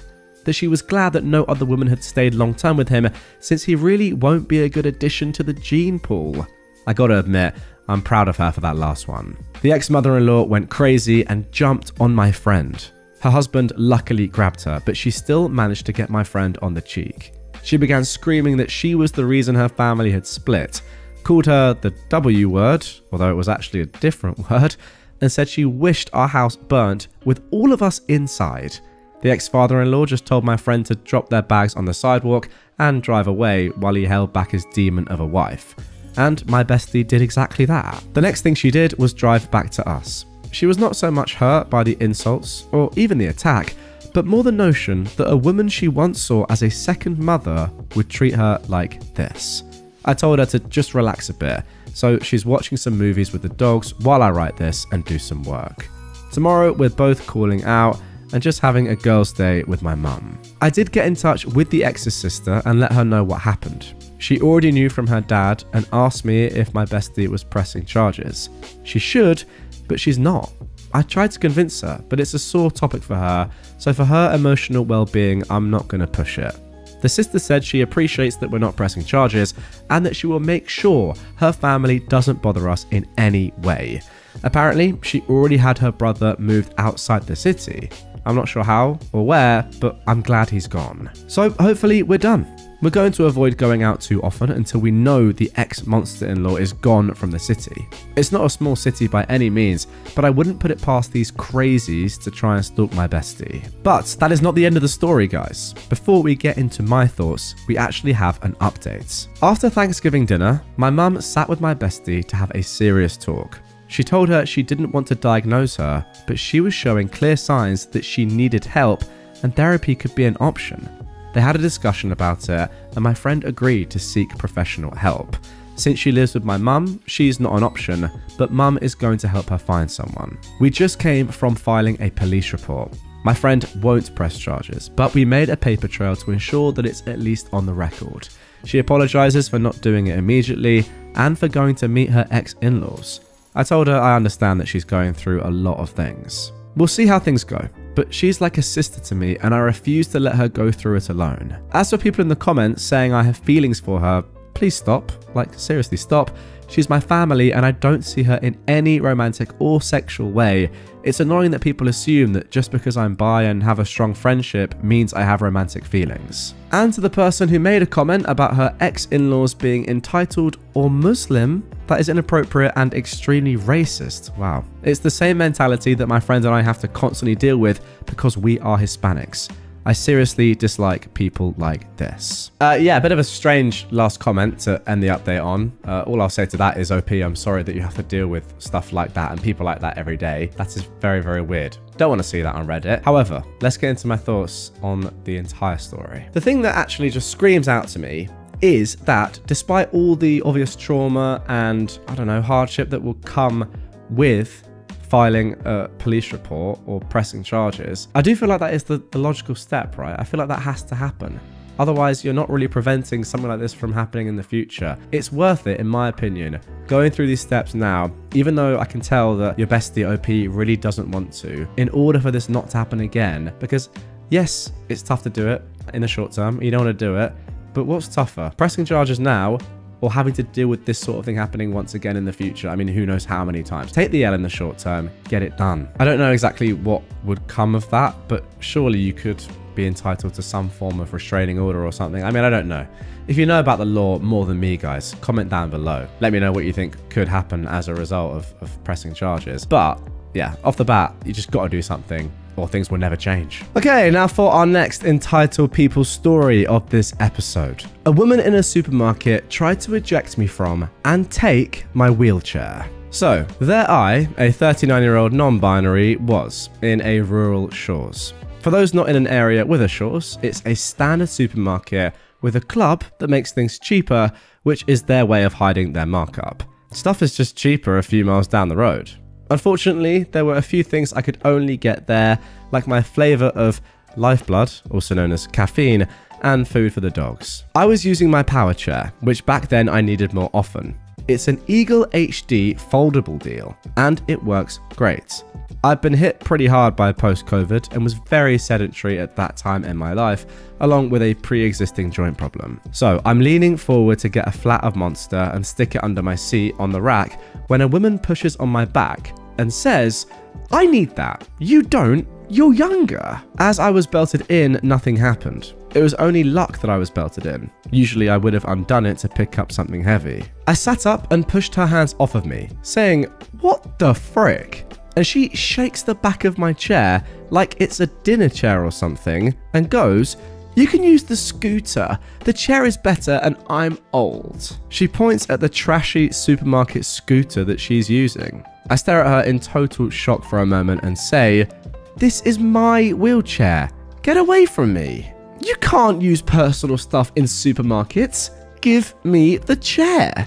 She started like shaking it with each statement. So at that point, I just hit the maximum speed on my power chair and took off, ripping it out of her hands. It was either let go or be dragged on her face because she clearly wasn't super steady and needed a scooter herself. And we're off on the dumbest chase in creation, mostly because supermarket scooters go slower than any other mobility device. I buzzed over to the service desk and cut the line and said, "I'm sorry, I'm really sorry, but there's a woman following me trying to push me out of my chair and take it." And from behind me, they can hear, "Get back here!" and the most wheezy buzz of the slow scooter. Oh, guys, I'm just picturing this right now in my head, and it's absolutely phenomenal. I feel like we need to make a cartoon animation out of this story. In the moment, it was really enraging that she was being so entitled and frustrating, and I just wanted to get my dog food and leave. But in memory, it was the funniest thing I've ever seen. Yeah, there you go. I can't imagine how it couldn't be funny. They let me into the little back office area, and they and the whole line of people waiting just sort of watched as she came over. And it took so long. The scooter was so slow, and she's yelling about how I don't need the chair and how she should get it because she's older and more disabled. It takes like a full 20 seconds for her to get from one end of the store to the other. Everyone is just staring as she rides, full of glory, at 0.00001 mile per hour, with her face red and her glasses hanging off one ear. So she finally gets to the desk, and they calmly explain that the wheelchair isn't store property, and if she tries to steal from another customer, they'll have to call the police. She starts shouting at the employees that she knows full well you can't bring personal equipment into the supermarket, so they're lying. And the other woman behind the counter says with a bit more attitude, "Lady, why do you think we care if you bring a wheelchair into the supermarket?" At this point, I think like something either clicked or she just realized that an entire line of people was staring at her, and not kindly. She suddenly asked where to find the artichokes. I almost coughed on my own spit. The worker just stared back and pointed back where the woman had come and said, "Produce?" and the woman left. I admit that for the rest of my visit, I avoided any aisle she was in because I didn't want her close enough to grab me again. Now that's fair enough. Now I can laugh about it for the absurdist comedy moment it was. In retrospect, I feel there's a reason here. Like her husband told her they shouldn't buy a thing like I had because they're not allowed to be in the supermarket. That's the best answer I can possibly come up with for that wild nonsense. Wherever you are, crazy lady, I hope you bought your own Eagle HD. Alright, now before we end this one, first of all, just got a couple of commonly asked questions in the comments that OP has responded to. First of all, how could you fit a flat of Monster Energy drink on your wheelchair? Yeah, fair question. Well, OP says, check out the Eagle HD on Discover My Mobility. And she's actually linked the website, and I've got to say, it is probably the worst website I've ever been on in my life. If you do want to go and check it out, don't. It feels like I've just been transported back into the 1640s. But nonetheless, here is a picture on screen of the Eagle HD in all its glory. I mean, honestly, this website is so trash. I cannot possibly believe how bad this website is. Wow. I mean, this is an absolute disgrace to websites everywhere. This might be the worst website I've ever seen in the history of websites. Nonetheless, that's not important. The Eagle HD is important. And as you can see, there's a rack underneath the seat. While the flat doesn't fit in the basket, it sits on top of the arms of the basket evenly. You know, it's a good answer, OP. I'm sorry, I just cannot get over how bad this website is. Nonetheless, if you're watching on YouTube, you can see it's a wheelchair. If you're not, it's a wheelchair. Let's move on to the next commonly asked question. Someone else said, you should call to get the video. Wow, I concur. Interestingly, OP says, someone on the post is connecting me with a regional person who might have any ability to get it. We'll see. It's very likely been recorded over since it was 3 years ago. I didn't know it was 3 years ago. I was hoping that we might get some juicy video content. Someone else says, why didn't you immediately call the cops and have her arrested? Well, OP says, have you ever lived in a rural town? It's actually really hard to get the cops to do anything about anything in a rural town for a variety of reasons. Getting cops to arrest an old lady in a small town would be nigh impossible and stupid. They'd be crucified by the public, no matter what she was doing. I mean, really? Is that necessarily true? What if she was committing a heinous crime? For example, murdering an entire family. I feel like people wouldn't really be like, oh, well, you can't arrest her. She's one of the guys, you know, she's a neighbour of mine. No, she's committing an atrocity.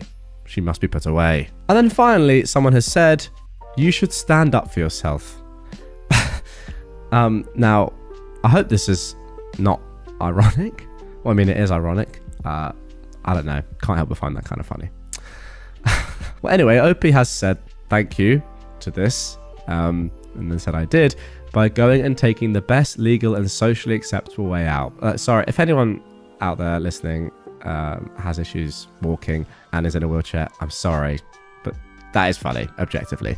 Anyway, it's very easy to armchair quarterback someone else's life from the sidelines, but you know, most situations don't end with a verbal or physical confrontation that has swelling orchestral moments and a drop beat on the big punch. That's a shame. I kind of wish they did.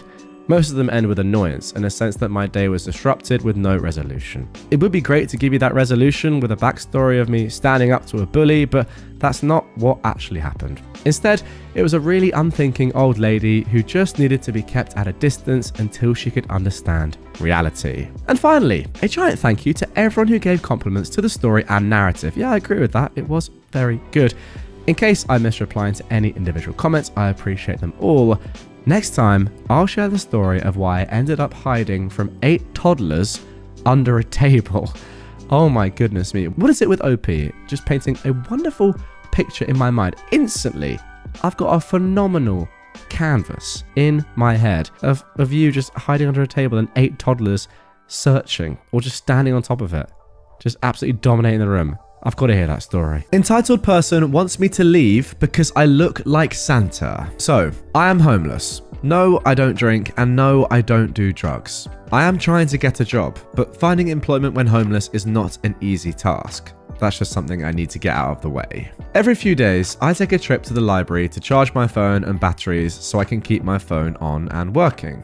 I typically spend 3 to 4 hours in a quiet corner of the library, glued to the power outlet charging. Today, I had a cute, then frustrating interaction between a little kid and its parents. I walked through the sliding doors of the library and wandered around looking for an open chair near an outlet to sit and charge. I heard this little voice shout in excitement and glee, "Santa!" and pitter-patters of little boots running over to me. Now, I get it, I really do. A big bearded man dressed in red with big black bags and an oversized backpack strapped over his shoulders. Any little kid would easily mistake me for the big jolly man. The kid stopped dead in front of me. She was clenching her fists tight, trembling in excitement. She couldn't have been more than 4 years old. She looked up at me, her eyes open wide, and uttered the word, "Hi, Santa." That made me smile, and I laughed. Her mother came running over, scooped up her child, and said sorry to me, walked away, and told her kid that's not Santa. The entire interaction put a smile on my face, but here's where it went downhill. I found an open seat and plugged in to charge and do my thing. The little kid and her parent were on the other side of the library, but the kid was still brimming with excitement. I could see her head poke out of the bookshelf, staring at me every so often. That went on for about half an hour, until, I guess, the mother couldn't handle her child anymore, and she came over to me. She asked me to leave and find a different spot because I am distracting her daughter. I said, "Hey, look, I'm sorry, but this is the only open space with an outlet. I need to charge my stuff." She very sarcastically said, "Oh, why's that?" I replied, "Because I don't have one. I am homeless." I thought that was the end of it because her face went red and she walked away. But no, she came back. She went up to the front desk to ask if there are any outlets outside and if it's okay for me to use them. Seriously, she said that the library is okay with me using the outlet outside to charge so I can go out there. I asked her, "So you don't want me in the library, a public institution, to charge my phone? You would rather me sit outside in the cold just because your kid thinks I'm Santa? Really, that's it?" I looked at her and said, "Well, ho ho ho, Merry Christmas to you. I'm going to stay right here until my batteries are charged." The lady went to the front desk and I listened in because I figured I'm screwed. I'm getting kicked out. She asked them to tell me to leave. They said they can't unless I'm intentionally making a disturbance, being violent or threatening. I've been here before. I keep to myself and I don't bother anyone. So yeah, I was there for 4 hours. I didn't move or get kicked out. My things are charged and good for the next few days. Honestly, not the worst interaction I've ever experienced. At least she was somewhat polite. Okay, yeah, this is just ridiculous. If your daughter is being distracted by something, like another person, you can't go over to them and say, "Stop doing what you're doing." How about you take your daughter away from the distraction, or just tell her to focus on the thing that you want her to be focusing on? You can't just tell a random person to stop being there. That's insane. And then she's trying to get you kicked out. How are you supposed to be the one that's in control of a 4-year-old's attention span? What are you going to do about that? Like, it's not your fault you look like Santa and the girl's excited to see Santa. Crazy. Yeah. Entitlement 101. I will say though that although you do say at the end it's not the worst interaction you've had and she was somewhat polite, I don't really know if that's that polite, asking you to be kicked out of a public place where you were just chilling out. OP has also said at the end, a little edit, I don't think she was being malicious at all. I think in her mind she was doing a good deed. Maybe you're right there, OP, to be fair, but I don't know how she thought that was a good deed. Crazy. Now for our second entitled people story. Grandma Karen decides to unhook an autistic child's harness. This happened several years ago. I was a photographer for a major theme park and have dealt with my fair share of entitled Karens or Brads, but there's only been one time I've had to call security because of a Karen. I was working with a character one afternoon, and one of the families that stopped by to pay a visit was this family of 3, with mum, dad, and a 5-year-old boy that I'll name Malcolm. Malcolm is strapped to a harness attached to mum's waist. Think those jogging harnesses for blind runners, to keep him close to his mum and dad. Dad pulled the character attendant and me aside and alerted us that Malcolm was a non-verbal autistic and camera flashes were overstimulating to him. Now, this was a pretty common request, so I adjusted my settings so I wouldn't have to use the flash, and I thanked him for alerting me. It's Malcolm's turn and he was such a sweetheart. He just wanted to show off the book full of pictures of his favourite dinosaurs, and we all got sad when he had to leave. A few hours later, I was in an area we refer to as backstage, where guests aren't allowed, heading to my break. Imagine my surprise when all of a sudden, I get body slammed by Malcolm. For the record, I'm almost 6 foot and 250 pounds, and he nearly managed to knock me over.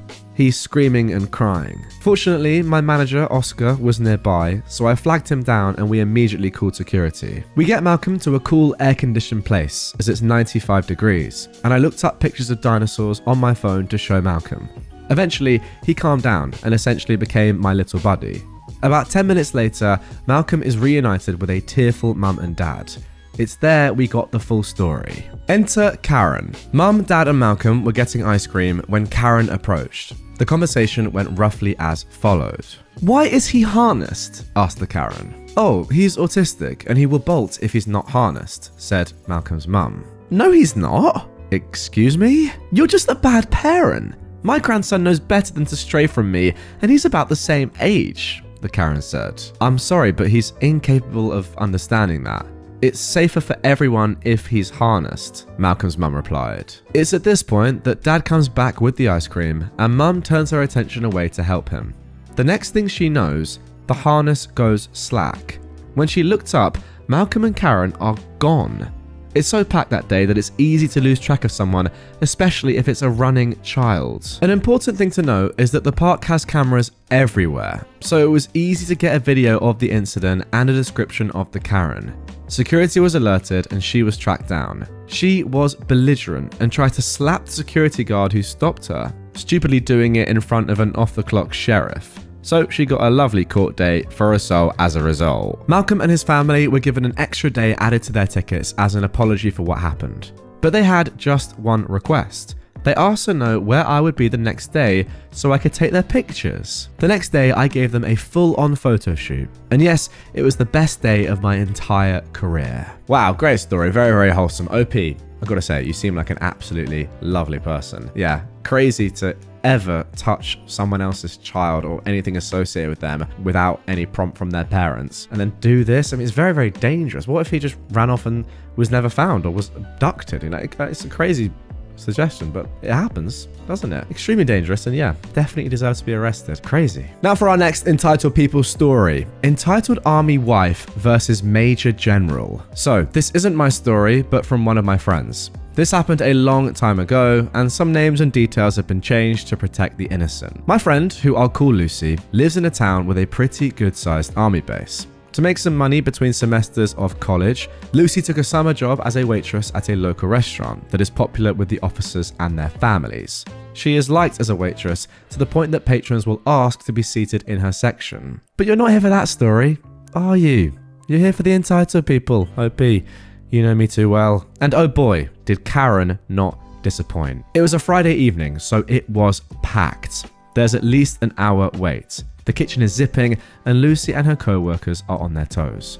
Fortunately, it's mostly regulars, so they're patient and even leaving nice tips and paying compliments to the wait staff and the owner. Enter Karen. Karen, who Lucy had never seen before, was seated in Lucy's section and begins the usual Karen tirades, complaining about the wait, sending her pasta dish back a total of 3 times because it wasn't cooked just right, husband's rank name dropping, yada yada yada. Now Lucy is easily the most patient and kind-hearted person I've ever met, but even she was getting frustrated. Then the bombshell dropped. Like most places in this town, the restaurant offers a military discount. However, thanks to this being abused in the past, people wanting the military discount must now show their military ID in order to qualify. There are signs posted on the doors and in the menu stating this. Most patrons understand. But as you can guess, Karen is not one of those people. It's time for the check, and Karen asks for the military discount. Lucy, polite as ever, asks for Karen's military ID. What did you say? Karen says, can you please present your military ID for the discount? Don't you know who I am? I'm sorry, Mom, but company rules state that your ID must be shown to get the discount. Are you calling me a liar? No, Mom, but in order to qualify for the discount, you must show your military ID. My husband is Kyle, married to a B word. I mean, insert real name there, I guess. He is a 2nd lieutenant at the army base, and he knows people. For those of you not watching on YouTube right now, the word knows is in capital letters. Like, he really knows people. Lucy is trying to keep her cool, but she told me that she wanted to cry at this point. Also, I know people. I can make sure you never get a job in this town again. You're so stupid. You're probably some college dropout who will never amount to nothing. Wow, double negative goes crazy there. By this point, everyone is silent, and even the owner is coming over. An older woman from another section, who Lucy has never seen before either, gets up and comes over. The woman, who I'll call Belle, taps Karen on the shoulder. Karen stops her tirade, whips around, her face turning 50 shades of red and purple, and stares Belle down. What do you want? Now Belle is really calm here. You're going to apologize to this young lady, pay in full, and leave a generous tip. Who the frick are you? Someone who can make things very difficult for your husband. I don't have to stand for this. She grabs her purse. I'll tell so many people just how much this place sucks that nobody will want to come here anymore. Karen storms off, pushing the owner hard enough for him to fall to the ground, and she left. According to Lucy, it was so silent that you could hear a pin drop for at least a minute. Belle helps the owner to his feet, makes sure he's okay, then turns to Lucy. Are you okay? Lucy is still shaken. Thank you. I'm okay. I'd like to apologize on behalf of the base. That was completely uncalled for. Belle then turns to the owner. I'd also like to compensate for the meal and tip as an apology. There's no need, Mom. I insist, said Belle. Well, thank you, Mom. Belle returned to her seat and the night continued. Belle and her husband came by to check on Lucy before leaving and promised to come back for dinner the next Friday. It wasn't until Monday afternoon, when Kyle went to the restaurant to apologize, that Lucy learned what went down. Now remember, guys, Kyle is this horrible Karen's husband. Well, it turned out that Belle was the Major General who had just been posted to the base. That morning, Belle had summoned Kyle to her office for a little chat. Because it happened off base, he was mortified and offered to reimburse Belle for the check and tip. He didn't get into trouble. However, he was warned that Karen's behavior could make things difficult for his career. He made sure that Karen got a verbal, torn up one side and down the other, on the phone when he was done. In this town, gossip spreads faster than the flu. Karen never darkened the door of the restaurant again, but the rest of the town made sure Karen knew she wasn't welcome. Belle kept her word and showed up every Friday evening for dinner with her husband. According to Lucy, she was a classy lady, and even if she didn't sit in Lucy's section, she'd make sure to tell Lucy hello and leave her a nice tip. Honestly, people like this Karen are just the worst. It's not even them, right, that is in that position of power or would kind of be able to flex a role. Not that I would ever say that's a good thing if you're saying, do you know who I am? You know, like, this is my job, this is who I am, etc. You should never do that, obviously, and people who do that are terrible, but she's not even that person. She's the wife of that person. It's not even her that's like achieved that or has that role to sort of chuck around if they really want to, if they were super arrogant and egotistical anyway. Like, no one cares. It's not even you. It's your husband. Crazy stuff. We'll say shout out Belle, though. Doing a good thing. Making sure that everyone is settled. But yeah. As for this woman, absolute mug. And I hope she gets chased out of town. Honestly, I've never actually had someone say to me, do you know who I am? But if someone did say that to me, I would say, first of all, are you Ronnie Pickering? Second of all, no, I don't know who you are, and I don't care. And then even if they are, like Obama, I would still say, I honestly don't care. What relevance is that to this situation? I really hope that situation does actually happen one day, to be fair. And Barack, if you are watching, I would love to meet you, but that is what I would do. So yeah, prepare yourself for that, Mr. President. My mum is insistent that I have a C-section so that she and my dad can schedule their visit for the birth of my daughter. I don't know where to begin. I just need a place to vent. I, a 31-year-old woman, am due to have my first baby in just over 5 weeks' time. My pregnancy was a surprise, and it's been a difficult 8 months thus far. Although low risk, I've experienced every symptom you can imagine, from intense morning sickness to migraines and carpal tunnel syndrome. I've also faced some pretty intense discrimination at work, despite maintaining a high rate of performance throughout the year. All of this to say, it's been a rough year. I've had little support from my family this year, and their nonsense has seemingly known no bounds. Since around May, they've been asking my partner and I to make the 10-hour drive interstate for Christmas so that we could spend it with them. This would be fine, but my doctor has repeatedly told me not to do this, as I'll be 36 weeks at that point and prone to blood clots. Despite this, they've continued to pester my partner and I about it. At one point, they proposed coming to us for Christmas, but then swiftly shut down their own idea when they immediately realized it would be an inconvenience to them. Recently, my dad was diagnosed with some health problems of his own, which he's been told is completely treatable with surgery and some medication. Regardless, I have called every other day to check up on him and to see how he's going. In the last few weeks, my mum has started telling me how awful birth was for her and every other woman on both sides of my family. I kid you not, every time she calls, she encourages me to plan a C-section and drop some new detail about a relative who had a traumatic birth experience. I have told her that her comments are unhelpful, and she's known for months that I don't want a C-section if I can help it. She constantly says things like, if I had my time again, I'd plan a C-section, as if it's an easier option. I wondered why she started down this path, until she started making comments about Dad's treatment plan and appointments, such as, we might be able to make it out to see you for a few days in January, but Dad might have to go to an appointment on the 18th and then again on the 31st, and then after that we can't visit for a while because Dad might need surgery. I snapped and told her that I would not and could not plan the birth of my child around their schedule and that they shouldn't bother coming. They haven't even asked my partner or I if we even want extended family present directly after both. We don't. I was so scared about the birth and was starting to feel somewhat comfortable with the idea of it all when my mum started making these comments. Every time I've told her that I'm upset about their comments or their lack of normal healthy support, my mum has told me that I'm just hormonal and that everyone else has their own thing going on. I'm so sick of their trash and I'm ready to cut them off for some time. I feel like they've made the birth of my little girl all about them. They've compared the potential surgery my dad might need to my birth, talking about catheters and IV drips like I won't need a similar setup, particularly if I do go down the C-section route. When they did come to visit earlier in the year, they made comments about what I was eating. I was 24 weeks pregnant at that point. One of my unhealthy options was a few chocolates after dinner. I don't even know what to say or do. All of this has made me reflect on my childhood, and I can't help but feel sad about that too. I've spent the last few weeks just crying about it all, and I'm so tired of venting about it to my partner. Thanks for reading if you've come this far. I just needed to vent. Absolutely incredible. That's all I can say. Just what a start to the episode. The one thing you have to do is do not tell your mum when the baby is born. You've got to wait. You just have to. It's actually insane. I mean, if you are genuinely trying to plan a pregnancy date or say, yep, I want to have my C-section at this time so I know this person can come, and oh, would you mind pushing it back one day just so my husband can come as well, just so he can be there? I mean, of course it's ridiculous, but it's also bordering on unsafe for the child, right? I mean, what if the child had to come out, the baby had to come out at a certain point or had an optimal due date, but your mum was like, no, can you just push it back a week or so we can get there?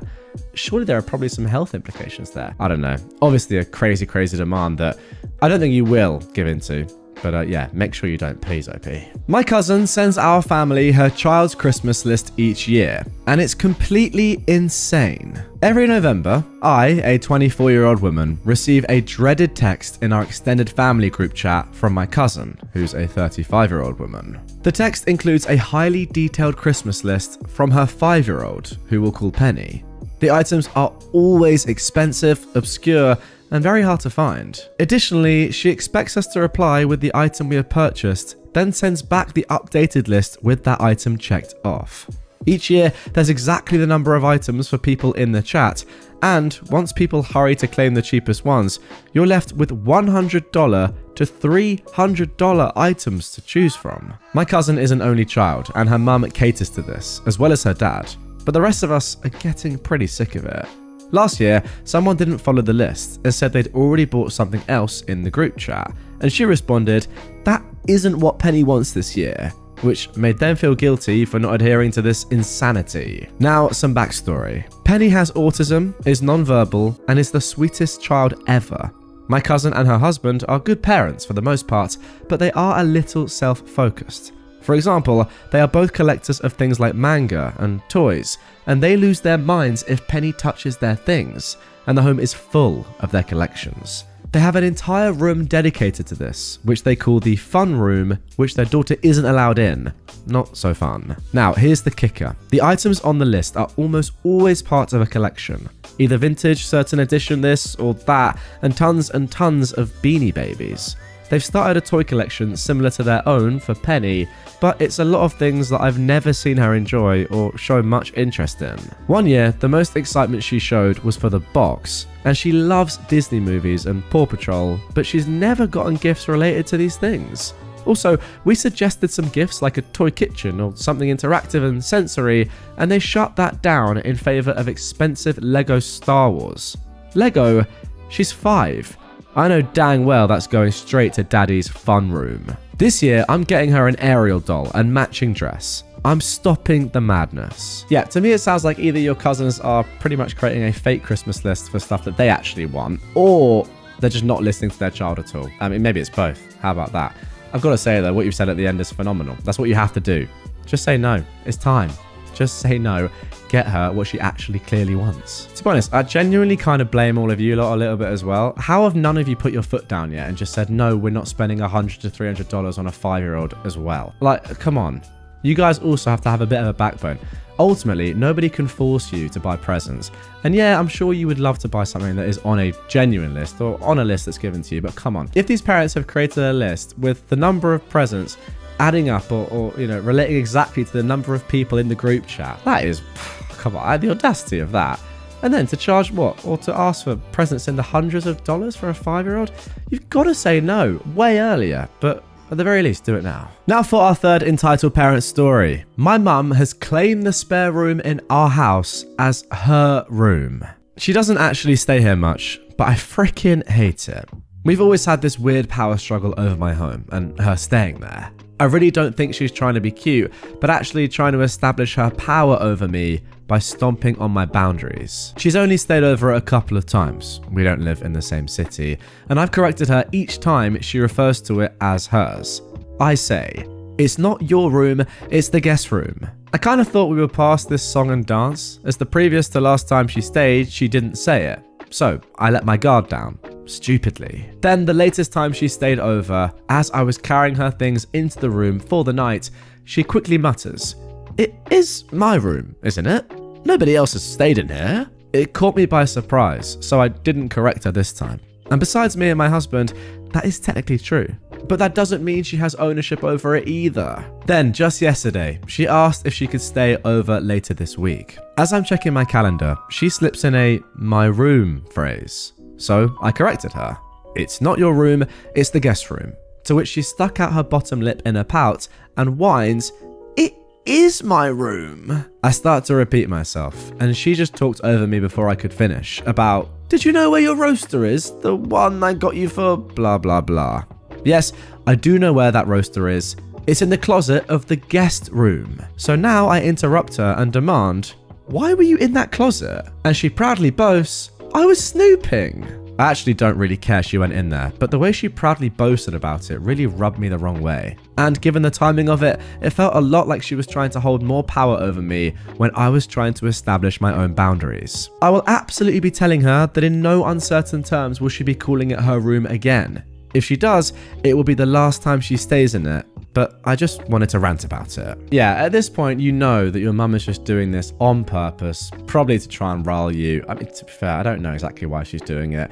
It's not the biggest of deals, really, calling a random guest room your room, and she is your mum, but doing it over and over again and you saying, please, can you actually stop doing that? It's not your room, it's a guest room. It's annoying. Yet her continuing to do that, yeah, that is entitled. And her feeling as if she owns, or perhaps always has first dibs on a room in your house, obviously not true, and yeah, ridiculous. I mean, the easy thing to do would just say you can't stay over anymore, but she's your mum, so I think that's a little bit too much of a unrealistic answer or solution. I guess you could make the room into something else, like a games room or something, but then again, you probably do need a guest room. Just tell her to shut up, honestly. I know she's your mum, but just shut up. Now for our final entitled parent story of this episode. My parents want to give my sister the earrings my grandma left for me. This story is so weird. When I, a 27-year-old female, was 20 years old, I was in a relationship/FWB situation with a guy who's now 40. It was messy. We were on and off for almost 5 years. He was always clear he wasn't ready for a relationship, and I was always clear that I was madly in love with him. Every time I got tired of the situation and wanted to leave, somehow he convinced me to stay because love is free. We'd spent so much time together, but he wasn't ready to commit. I asked my sister for some advice. She's now 42, and she gave me some terrible ideas, like make him compromise, leave stuff at his place, and basically turn him into a boyfriend until it was too late for him to say no. I never managed to do that because I wanted him to love me as much as I loved him, not trap him. During the last night I spent at his place, he said he wanted to try something more serious with me. He talked about some dates that he planned, etc. Only to ghost me forever. It was hard. This was the first person I loved, and he treated me like trash. 6 months passed, and one day my sister came home, we both lived with our parents, saying she wanted to introduce her brand new boyfriend. She'd had a ton of boyfriends before, but she said that this was the one. It was a dinner, only with my parents at our home, so I was excluded and expected to just go out or chill in my room. The day came, and while they were eating, I ordered a pizza and came downstairs, only to find the guy that I was with 6 months prior dining with my parents and sister. I was shocked, but I paid for my sister and went to my room to cry. After dinner was over, I confronted my sister in front of our parents and begged her to not be with him, to be loyal to me, her little sister. There was no way she didn't know who he was. I'd showed her pictures of him, his social media, where he worked, and she even knew where he lived. They never met because he didn't want to meet my family and never introduced me to his, but she knew who he was, and she excluded me from that dinner because she knew. She said they met by chance after we stopped seeing each other. But she knew how hard that rupture was. She knew how painful it was to not even have closure. He just stopped replying. He didn't even block me. He just left me there, wondering after 5 years. She knew that during those 6 months, I was still hurting. I know that it was my fault. I was too naive and thought that if I stayed long enough, he would be ready for the relationship I wanted and would learn to love me. Stupid, I know. She defended herself, saying it was a coincidence and that chemistry was there. She loved him, and she wasn't going to lose the love of her life. This stuff only happens once in a lifetime? When I was in my early 20s, I would have believed that. But now, I know that there are 8 billion people in this world. There's no one love of your life. You can find the love of your life multiple times if you look for it. My parents sided with her and said I should get over it since we never had a real relationship. Now skip forward 1.5 years. I've been excluded from multiple family gatherings because he would be around, and my family thinks I will bring negative vibes since I'm still bitter about everything. I have no feelings for him, but I feel betrayed by my sister and my parents. He's just a POS in my eyes now. My sister is now 6 months pregnant. Due to her age, she'd been extremely pampered by my parents. She still lives at home and is going to move in with him maybe 2 months after the baby is born. Then they're going to marry. In my culture, it is normal that when a woman gives birth, she moves back or stays with her mum so the mum can help with the baby for the first few months. A week ago, my sister's friends had a surprise baby shower for her. I happened to be at home, and I tried to talk to them. I don't know why. Maybe because my sister and I were close before, and I'm sad that we're no longer friends. But her friends acted like I wasn't there, and only replied to me with, yes, no, or silence, as if I was the one that created this mess. Or I was a homewrecker. Or I tried to seduce my sister's man. I was planning to move already. I was saving money, etc. But after that, I left immediately to a friend's house. I'm now in the process of finding my own place. 2 days ago, I received a call from my parents asking me to talk. I went to their house and they informed me that the diamond earrings my grandma left me will be given to my sister. Those earrings have been in my family for 4 generations, and before my grandma died, she said the earrings will be mine and my sister will receive a gold necklace. Grandma trusted my parents with the earrings. There was no will or anything, she just asked them to give it to me when I was mature enough to appreciate or take care of a family heirloom. Now my parents think that since my sister is getting married first and is having grandma's first great-grandchild, my sister should have it. I'm really mad now. They're robbing me of something my grandma left to me. Look, I don't think my parents are evil. I think they were too worried that my sister wouldn't marry due to her age.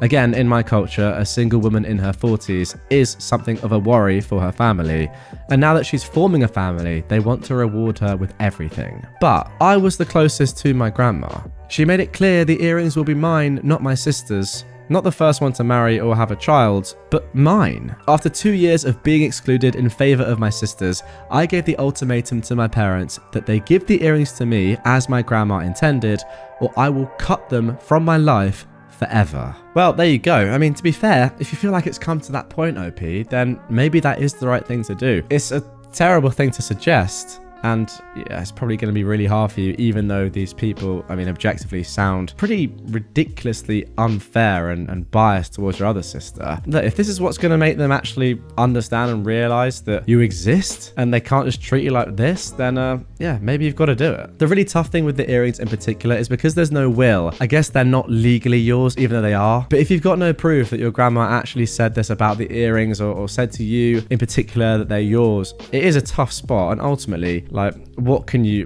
do other than just understand how terrible your entire family is, your sister and your parents, that is, and just say, well, yeah, I don't want a relationship with them anymore. Just because your sister isn't married by 40, we're gonna have to protect her and give her loads of things and then treat her younger sister horribly? Ridiculous. Entitled mother showed up to my door and tried to break into my home. She assaulted me and I had to defend myself. Now she's making herself out to be the victim. So to get you all up to speed, I'm going to give you a rundown of my situation. I went no contact with my mother back in October. She threw a tantrum about her husband not being invited to my Halloween party. The reason he wasn't invited? He was abusive to me my whole life. He molested me for 2 years. He SA'd me. He was physically, emotionally, and verbally abusive as well. He's a sociopath. He doesn't give a dang about who he harms or anyone else's feelings. He's also a kiddie toucher, and that's why I'm protecting my child from him and my mum. I went no contact with my mother's husband 2 years ago almost. No contact in May 2022 when I found out I was pregnant and I moved in with my husband shortly after. My mother tried extreme methods to get her way. She sent me fake custody papers in the mail to try and scare me. Her husband came to my door yelling and demanding to see my daughter. He yelled, cursed, and kicked my door, which I got all of with my Ring doorbell camera. He was arrested by officers for not leaving and for threatening them. They have been non-stop trying to contact me. My mother even showed up to my husband's job and caused a scene. So that is the rundown of the whole situation. Now my mother came to my door this morning when my husband just came back from his overnight shift at his job. She banged on my door and my husband answered it. For context, this situation was all as well caught on camera. I have cameras outside my apartment door and I have one in the house pointed at the door. My husband told her that she wasn't welcome here. She yelled at him and said, "I want to see my daughter. She's been ignoring me. I am her mother. She has no right to treat me this way." I was instantly irritated. I told my husband to go to the back room with our child. I walked to the door and blocked her from getting inside. She was yelling and screaming at me like a crazy person. She threw a tantrum because she found out about my daughter's party and she wasn't invited. She said it wasn't fair. She demanded I let her in my house to see my daughter, who for some reason she calls her daughter. It's creepy and weird. She tried to bulldoze her way into my house. I tried to shut my door and she pushed against it. I was flung into the wall so hard it left a hole in our drywall. I had bruises on my forearm. I screamed at her to get out. She shoved me and I saw red. I punched her in the face so hard that she flew back. I managed to get her out of my doorway and we shut the door and locked it. My husband then called the police. She was arrested for assault and for attempted breaking and entering. Now, she's telling every one of my Facebook friends a fake sob story, claiming that I assaulted her. Even with the camera footage of her assaulting me, she is still lying. I pressed charges. We're moving when our lease is up in April. We will be moving into a house with my husband's dad for safety reasons. Am I wrong for punching her? I really didn't want to punch her, and I feel awful that I did. I was defending myself, but I still feel like it could have been handled differently. I need advice on moving forward and what other precautions I can take. You know what, OP? I don't think you're wrong at all for what you did. In fact, I think you're very, very right. It doesn't matter who the person is. If it's a complete stranger, if it's your grandma, if it's your mum, if it's your child. If they're trying to break into your house unlawfully, without your permission, and they are threatening you, I think you're allowed to defend yourself. And if it takes punching them in the face to make them stop, then I'm all for it. Clearly, no contact is the best thing. I really hope that nobody on Facebook believes her sob story and that you and your husband can get a restraining order for the stepfather as well. Just make sure that people don't believe her, is all I'll say. If it takes you having to go on Facebook yourself and message people individually, I think it's worth doing it. If you've got to send the footage, the camera footage, to people, if you're allowed that is, I don't know how it works with evidence. If you can, to prove your innocence, do it. I think you have to shame this woman that is unfortunately your mother. Entitled kid tries sending his police officer dad after me in a pro-revenge attempt. His plan backfires. From the mid-90s through early 2000s, I've spent my summers working as a counselor at a Boy Scout summer camp. I've worked in several different program areas, but this story happened when I was the director of the rifle range. Every week, we would get a new group of campers, and when they came up to the range for orientation, I would go over all the safety rules. I would finish by telling the kids, you all get one warning on this range, and this is the warning. There are only 2 safe directions to point your rifles, up in the air or down range. It doesn't matter if your gun is loaded or unloaded. If you break this rule and deliberately point your rifle in any other direction, you will be kicked off this range and will not be allowed to shoot here for the rest of the week. I would go over all of these rules again for the kids on the first day of merit badge classes to satisfy the safety rule requirement for the badge. And there were plenty of posters hanging around the range with all of the safety rules on them. In other words, there were no excuses to break them. One day, the scouts in my merit badge class were practicing shooting for the test they had to take at the end of the week. One scout, the entitled kid of this story, thought it would be funny to point his rifle at another scout and spout off some random action movie line. I ran up and snatched the rifle from his hands and yelled, "What the heck are you doing?" The entitled scout responds, But the gun wasn't loaded. Recite the safety rules now. The entitled scout recited them all, including the part about pointing the gun in an unsafe direction. I told him to hand over his shooting ticket. I tore it in half and said he was done on my range for the rest of the week. Later that afternoon, the range was open for free shooting. Everything was going smoothly, until I noticed the entitled scout walking up the trail towards the range with his father, an assistant scout master who was built like an NFL linebacker. After the round of shooting ended, I called a ceasefire and told my assistant to keep an eye on the range while I handled the situation that was about to happen. As I approached the entitled scout and his father, he jumped up and down, pointed at me and yelled, "That's him! He's the one who tore up my ticket and kicked me off the range! You're gonna get it now. My dad's a cop, and you're going to be sorry for what you did." Before I could get a word out, Cop Dad gets in my face and started chewing my butt out, drill sergeant style. Now, this story happened so long ago that I don't remember exactly what Cop Dad was shouting. I mostly remembered the poop-eating grin the entitled scout gave me as he watched his father tear me a new one. I just stood there quietly and patiently, waiting for my turn to respond. Finally, Cop Dad said something along the lines of, "So, what do you have to say for yourself?" "Yes, I did tear up your son's shooting ticket and I kicked him off my range," I replied. "But Did your son mention why I did that? Cop Dad's face went from angry to inquisitive. He blinked in rapid succession as he said, No, now that you mention it, he didn't tell me why. We both turned our attention to the entitled scout. His smile faded and he shrunk in our presence as he realized that his plan had just backfired.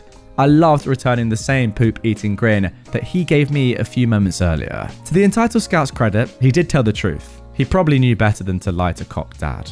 And if looks could kill, the look on Cop Dad's face would have killed his son several times over. After a moment of silence, he finally said, in one of the most intimidating voices I've ever heard in my life, "Go back to camp and wait for me at your tent. I'll deal with you soon." The entitled scout left to the tune of Dead Man Walking. Cop Dad turned to me and apologized for getting angry and chewing my butt out before knowing all the facts, to which I accepted his apology. For the rest of the week, Cop Dad would come to the range every day during open shoot my rifles, and would hang out and talk with me. Turned out he was actually a pretty cool guy. At the end of the week, he told me that when they got home, he will finish his son's rifle shooting merit badge, and he'll make sure that his son will never disrespect a firearm ever again. You know what? I actually rate this dad quite a lot. How many stories have we seen over the years now of entitled parents just doing exactly what their kid says, or not even listening to any other context or anyone else involved, just saying, "Oh no, my angel is in trouble, therefore I'm going to completely take their side." But to be fair to this dad, once he actually learned the context of what had actually happened, he switched. Good man. I mean, let's be completely honest. This is very, very serious. It's a very, very serious situation. Even if the gun wasn't loaded, I mean, who really cares? Who knows, right? First of all, it definitely could have been. Second of all, it's just a terrible thing to do anyway, especially given the fact that he knows the rules, but is just probably trying to show off. Yeah, his dad needs to let him know to never do that again. But once again, fair play to the dad for not just completely going crazy at you when you realise what had actually happened. Entitled ex-landlord demands I leave behind the washer and dryer I paid for. So for the past 2 years, I, a 25-year-old man, lived in a small apartment building. The apartment didn't have a laundry room for the building when I moved in, but it did come with hookups for a washer and dryer in the apartment, so I bought them myself, because I work for a wildlife sanctuary and I get pretty dirty during my work. Just the other day, I had to chase down and wrestle one of our wild boars, Bacon. We didn't name him that, he came with that name, who loves to escape his pen and thinks it's funny to play chase. I got completely dirty. I was covered in grass stains and mud, so I very much need a washer and dryer. My boyfriend and I just got engaged, and since my lease was up, I moved into his house with him. I finished moving everything out of my old apartment yesterday, and I thought nothing about taking my washer and dryer with me as I had bought them. My boyfriend also had some, but they were old and kept breaking down and just cost too much to have fixed. Well, I woke up this morning to multiple missed calls from my old landlord. I left my phone number and new address in case any mail was delivered to my old place. I called him back, and he asked me why the washer and dryer was gone. I explained that I took them with me. He started freaking out, saying that he'd put that the place had a washer and dryer in the ad for the place. Apparently, I have raised the rent due to having those. He started demanding that I bring them back because the new clients that he set up to move in had already signed the lease, but they're not interested in the place without the washer and dryer. He even threatened to call the police if I don't take them back. I got angry and told him that I would do no such thing, reminding him that they belong to me. I bought them and I still had the receipts from when I bought them, as well as a text from him when I moved explaining that I was buying them myself. He again though threatened to call the police. I told him to do it and see what happened, and I hung up at that point. Personally, I don't think I'm in the wrong. I bought them and they weren't cheap, so I feel I have the right to take them. My boyfriend is on my side, but today a co-worker of mine said they think that I'm the jerk for not telling the landlord that I was going to take them. In my opinion, that should have been obvious. I pay for them, why would I leave them? Well, my landlord went through with calling the police, because the next day they showed up. Honestly, nothing really noteworthy happened. I explained to them what was going on and I showed them the receipt for the washer and dryer, as well as a text from the landlord that I had from when I told him I was buying them. The cops took my statement and left. My boyfriend's father is a lawyer, and he's going to be contacting my landlord and sorting everything out. He advised me not to respond to said landlord anymore for the time being. Yeah, this is completely and utterly ridiculous, and to be honest, I actually understand why the landlord is so angry, because he knows he's clearly effed up here. if he genuinely thought for some stupid reason that you were going to leave the washer and dryer, then it does make sense to advertise the place as having a washer and dryer. And then, yeah, you can probably raise the rent a little bit due to having those appliances. But why has he done that in the first place? It's so dumb. He's messed up so badly. Now he's realized it and he's coming after you just to try and intimidate you, I guess, into letting him keep the washer and dryer. But, you know, as you said, they are legally yours. You bought them with your own money. You can obviously do what you want with them and you have the receipts. Simple enough. You shouldn't even need a lawyer here. Just, you know, you gave the police the statement and you showed them the receipts.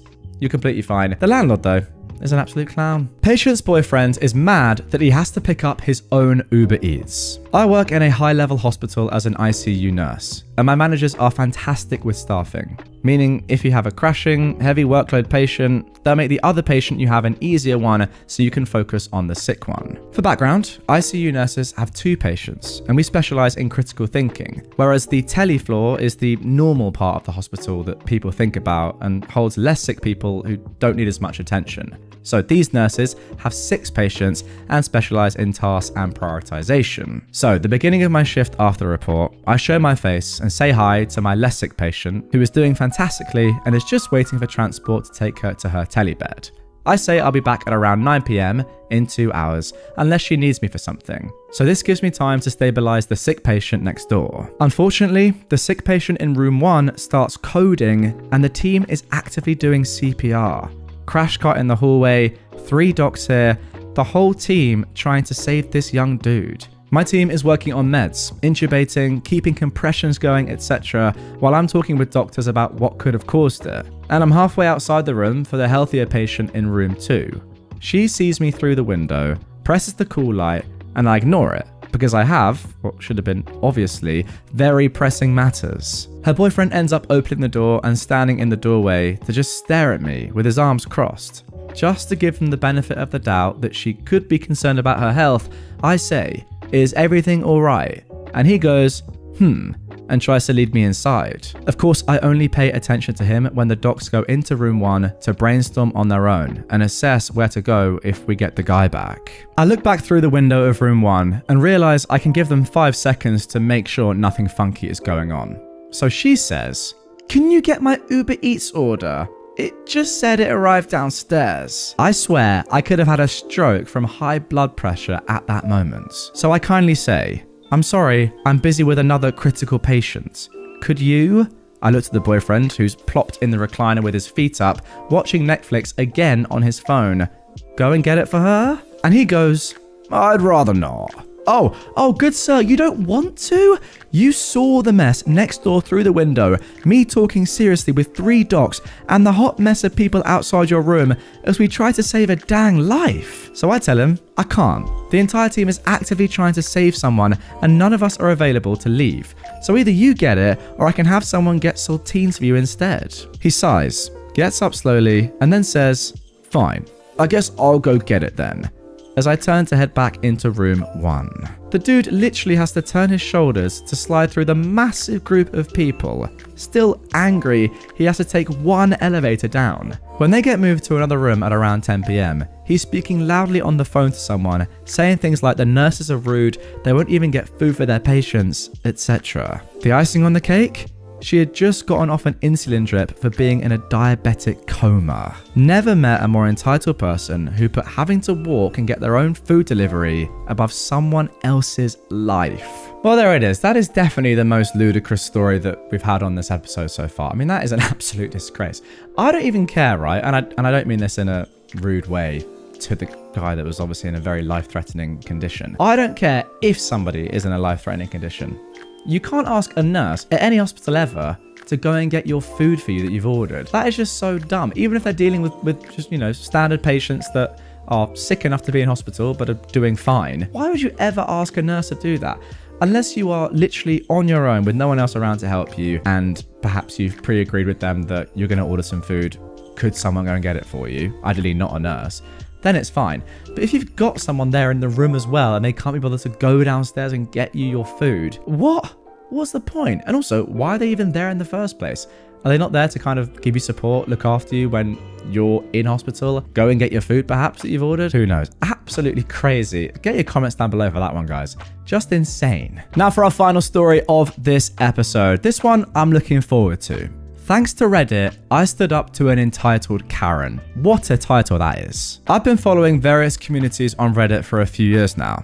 To name a few, r/AmITheJerk, Entitled Parents, and of course, r/entitledpeople, as well as the website Not Always Right. Wondering if people like that really exist or if it was mostly creative writing. I also wondered how I would react if I ever witnessed something like that myself. Well, now I know. A few weeks ago, on a bright Sunday morning, I was on my way to the zoo with my daughter who is 2 and my niece who is 2.5. I stopped by the grocery store for a picnic. I don't know what it's like where you live, but here, foods and drinks in amusement parks and other places are far too expensive. Yes, that is true in England and America, to be fair. I had the girls in the trolley and got in line to the cashier. The lines were long, but hey, life, right? The cashier was doing her thing while chatting with the clients, and I was minding my own business, talking with the kids and patiently waiting. Suddenly, I hear shouting and see an irate woman yelling at the poor cashier, who was visibly getting more and more upset. The client, an older woman with no distinctive features, was yelling like a banshee because the cashier dared to wish a good day to the previous client and basically be nice and friendly. And because of that, our dear Karen was running late. Again, it was around 10:30 to 11 on a Sunday morning. FFS. That's when I remembered all those stories. Those poor workers who were basically not allowed to talk back and have to take the abuse. And I decided to intervene. I have a very strong voice that carries loud when I want to. I asked loud enough for the entire store to hear, "What the heck is your problem? What kind of behavior is that?" I think the Karen was not expecting someone to dare to stop her tirade. She recovered and tried replying. I stopped her and told her that she was the only one holding back the line and that the cashier was doing her job and doing it well. In the meantime, the manager had arrived and had replaced the cashier, who was crying, with another worker and came to ask what was going on. Karen starts again. I let her rant for a few seconds and then gave my version of what happened in the most calm and sane voice possible.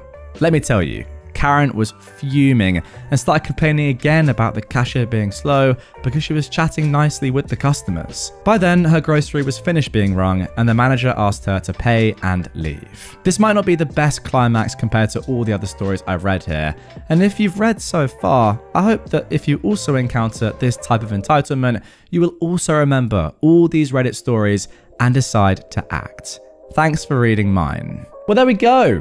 If you thought that me reading out all these stories every day was pointless, then you're wrong, as we can see. I jest, of course, but you know, maybe that is the learning from all of us here. You know, if you see someone that's actively doing or wronging someone, and there's no reason for it, jump in.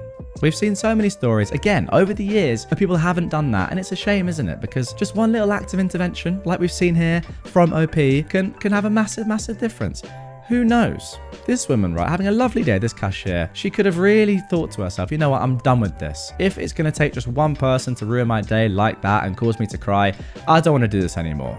But who knows? You jumping in may have made her thought, yeah, there are people like that that are always going to be in the world and are going to be horrible. But if the majority of people are lovely and like chatting to me, and then people like you, OP, will come to my aid and my rescue when that does happen, maybe it's all good. And we can just deal with these sort of people together. So yeah, you know what? I've learned a valuable lesson. Next time I see something like this, I'm getting involved. That is for sure. Entitled sister-in-law tries to take credit for large cancer fundraiser donation. So, context. My mother has a friend that has terminal cancer. She got diagnosed about a year or so ago, and it recently went terminal. She only has a few months left. So her friends and family decided to have a fundraiser in her honor to help cover medical / afterlife / bucket list costs, as well as help the family out after she passes. This lady is an amazing person. Everyone in town knows and loves her. She's a hairdresser and has been doing my mum's hair for ages. My mum has been a big part of the planning and fundraising for this event. There are a handful of this woman's friends and family taking part in it.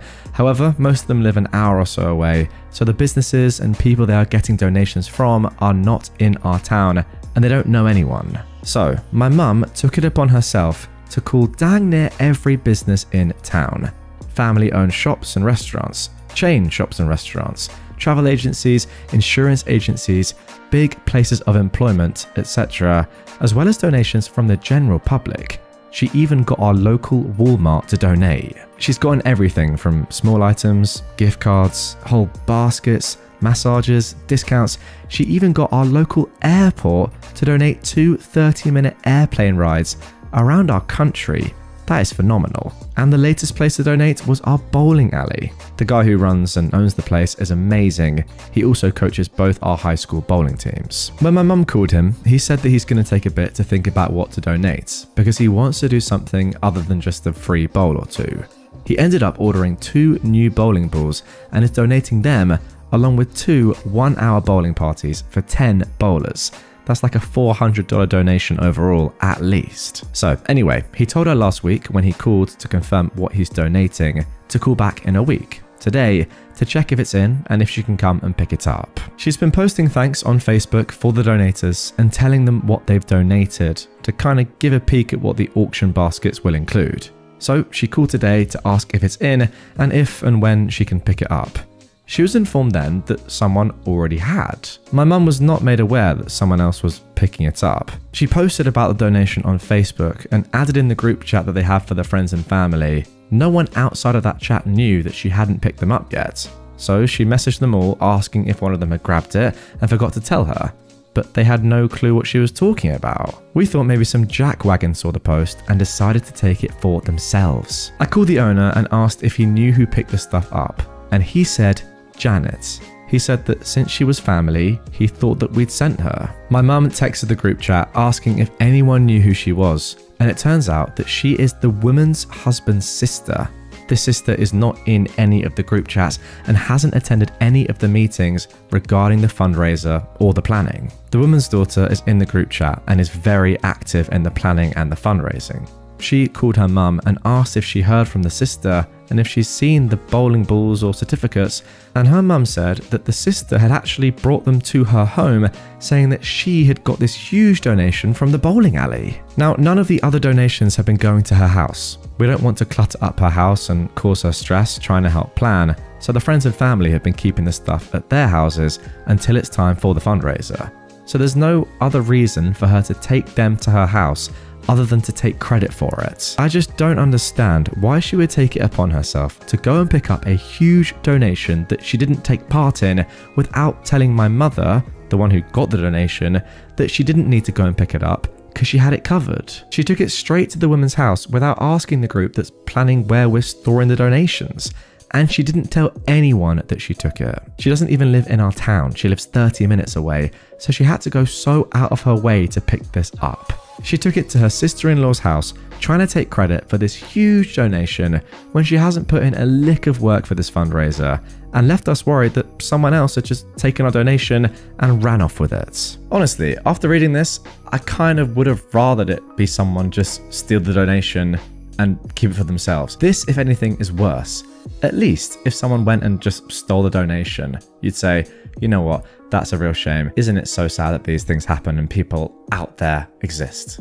It's terrible. However, what the sister-in-law has actually done here is try to just completely devalue the entirety of your mum's work and the number of other donations that have been made from, an insane amount of people, it sounds like. If she is claiming this as her own, what does that then mean for everybody else who's actually done the work? Do you kind of get what I'm saying? So yeah, although I'm sure you'll get the donation back and that's unbelievable, the fact that she has put this doubt perhaps into the woman's mind, into everyone else's mind about who's actually raising the money or what's going on here is crazy. It's so much more selfish than if some randomer had just stolen the donation in the first place. She knows the level that your mum has gone to, the effort that your mum has put in to get these unbelievable donations. Yet she's still done this. The audacity. Not just the program that I'm using to record this audio on right now, niche joke, but the audacity. Now for our next entitled people story. Friend invited me and husband to stay with her for a week, and then the day before we left gave me an itemized list of all the things we did that I needed to pay for. Okay, look, I get helping to pay for some things when you're staying with someone, but I was just blown away when she gave me this rundown list for things we did. She was my best friend. I'd known her since I was 8 and we're now 50. Sure, we've grown apart since then because now she lives in another country and I rarely see her, but she kept begging us to come and visit her and her husband. They'd put us up for our entire stay and even offered to throw my husband a 50th birthday party because we'd be there during his birthday. Quite honestly, if I invited someone to stay with me, there's no way I'd be asking for any money from them. I can't imagine doing that. I was going to give her some money for things like the room they paid for when we went to another city and stayed over, but there were other things that I was like, wow, really? But she didn't simply ask for some money, she actually gave me an itemized list of what I owed her. Half of everything we did. My best friend, and she listed things down to the dime of what we owed her. So here is the list. $152.10 for a stay at a hotel room in another city. Okay, this I get. $105 for gas, for them driving us around town and out of town during our stay to show us the sights. $90 for birthday food for my husband's birthday party. This I get as well, I guess, but if you offer to throw a party for someone, you don't usually expect them to pay for half of it. Yeah, sorry, I disagree with you there, OP. I do not get that at all. They've offered to throw the birthday party. That's like they're offering to pay for it as well. That's kind of what that means, no? $136 on car rental. When we flew to another island with them for a couple of days, I get this as well. All right, that seems reasonable. $21 gas, I guess for around town driving. Wait, so that's on top of the gas that they've already charged you for, what? $6.50 for parking. For freaking parking the car in the city for one day. Really? And then $27 for airport parking, when we parked the car at the airport before taking a flight to the other island for 2 days. Really? So in total, that is $537.80. I was just blown away by this. I would have given them a couple of hundred to cover the hotel room and birthday food, but actually asking us to pay for the gas to drive us around and parking is ridiculous. Especially the measly $6.50. And the fact that it wasn't just $500, but $537.80. They asked us to come visit, and then unbeknownst to us the whole time, they were tallying up all these things that we did to split the cost of everything. They came and stayed with us a few years earlier, and I certainly didn't give them a tally of the groceries they owed or the gas spent driving them around. You ask someone to stay with you, then you pay for things. I mean, what can I seriously add to what I've already said? It's just so painfully obvious. This is just not the way to treat someone ever. If you were inviting someone to stay with you, it's pretty much just kind of a given that everything is on you, right? Now, a nice person in that situation would definitely offer to pay for things and would pay for things. I think that's accepted. You know, at least pay for a nice meal out or pay for a trip somewhere or whatever. Contribute to what you're doing, the activities. Got no problem with that. As OP has said, they're more than happy to pay for certain things here. But when you're getting an itemized bill, including something that's worth $6.50, like how petty is that? That is just insane.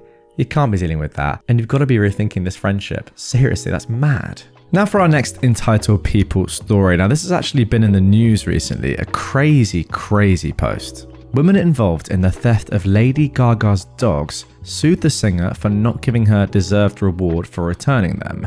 Her case was just thrown out of court. Lady Gaga owns 3 French bulldogs. While she was touring in Europe, she had an employee take care of them. While he was out walking the dogs one night, 2 men jumped out of a car and tried to take the dogs. During a struggle, Gaga's dog walker was shot in the chest, causing permanent injuries, including partial loss of a lung. Gaga posted on Instagram offering a $500,000 reward, no questions asked, for the return of the dogs. Not for the apprehension of the criminals to punish the attempted murder, just the return of the dogs. This distinction is relevant. 3 men, James, Jalen and Lafayette, were arrested and charged with a list of felonies. Jalen's father is Harold. Harold was dating Jennifer. After seeing the reward offer, Jalen gave the dogs to Jennifer, who took them to the police station, turned them in, and asked for the reward. At first, no connection to the crime was made, but eventually it was determined that her boyfriend's son stole the dogs and gave them to her to collect the reward. She eventually pled guilty to receiving stolen property and received 2 years of felony probation. But she then demanded that Gaga pay her the $500,000 as per her oral contract. When Gaga refused, Jennifer sued for breach of contract, fraud by false promise, and fraud by misrepresentation. asking for the $500,000 plus $15 million on top of that for financial damages, pain and suffering, mental anguish, and loss of enjoyment of life, plus legal fees. Wow. Her claim is that she would not have returned the dogs if not for the promised reward, and therefore was defrauded because she ended up with no dogs to keep or to sell. This is unclear, and no reward. Wow, what a lovely person. She wouldn't have returned the dogs if not for the promised reward. Just admitting you'd steal the dogs then, you clown. The judge ultimately dismissed her lawsuit with prejudice, which means she cannot attempt to file it again. Jennifer said she didn't know about the plan to steal the dogs ahead of time, but as the judge pointed out, she never claimed to not know the dogs were stolen by her boyfriend's son when she received them or when she turned them in. Notably, she never alleges that she was unaware that the bulldogs had been stolen after they were stolen or at the time that she received them. That is a direct quote. Wow, what an interesting story. To be honest, I'd forgotten really about the Lady Gaga dog fiasco and the fact that the dog walker almost died. I mean, that would have been absolutely awful. But this woman, the audacity once again to do this is just insane. Like, why, if you're going to have a go and try and get this money, why would you not say that you didn't know that the dogs were stolen? Because by not saying that, surely you're just kind of welcoming or encouraging people, the police, really, to have a look at your situation and say, I wonder who you're related to and may they have stolen the dogs. Oh yes, they have. What a surprise. Apart from the fact I'm not surprised at all. I mean, look, clearly this entire family are just disgraceful humans. It's mad that this many people in one family are this horrible. But yeah, stealing dogs in the first place, I mean, one of the worst things you can possibly do. And then saying, I wouldn't have even given them back if it wasn't for the reward. Well, yeah, you're just a horrible person, aren't you? Simple as that. More like entitled family rather than entitled people here. And now for our final entitled people story of this episode. Someone in my old neighborhood wants a free house. I found a letter in the mailbox when my wife and I listed our house last year. I have redacted identifying info. Hey neighbor, I hope this letter finds you well and in good spirits. I write this confident that it will find its way to someone willing to help me fulfill a very lofty goal. Over the years, I've longed to live in and raise my children and grandchildren in a safe, friendly, energetic, peaceful, clean neighborhood with good schools. I often pondered what it was like to live on the other side of the tracks, literally. On my way home from work, I'd veer off through the neighborhoods and imagine having a home here in this thriving neighborhood. It was always the trees for me. I earnestly believed that one day I'd make it happen, but unfortunately, I haven't. I've worked my tail off and managed my way through many, many obstacles, but I haven't hit that pinnacle. I do well for myself and live a well-rounded, happy life, and I'm uber grateful for what I have. I just don't think I'll ever be able to afford a home in this neighborhood on one income, especially with the market the way it is and no end in sight, unless something marvelous happens. Therefore, I am reaching out to the community to find out if there is anyone out there that would like to donate a home to me or sell me one at a ridiculously low sale price.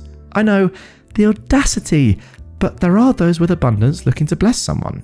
I see it every day. I even participate where I can.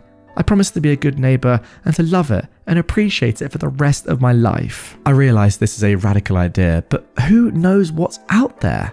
Someone that has way more than enough and would love to pass their home on to someone that simply asked, has two and is ready to move to their warm weather home and doesn't need to turn a profit. Someone that's just plain sick of humans and is going off grid. Someone that just wants to pay it forward or could write it off. Someone that bought a fixer-upper and life changed. I'm very handy. I'm getting older though. Or someone that just hit the Powerball and is leaving everything behind. Maybe you know someone with a home elsewhere, in a community just as lovable. Well, please do pass the letter on. You never know. So here I am, asking. My dad always said, a closed mouth don't get fed. I'm currently renting in Redacted, and I love it, with the constant increase in rent that may not last much longer. I've worked for Redacted for almost 20 years. Well, when I started passing out this letter I did. Unfortunately, I was part of their layoffs this week. I've attended a women's group in the area for 15 years as well. All reasons that I've intentionally left my name out of this. I'm hoping to save face for now. I made an email for responses to this letter.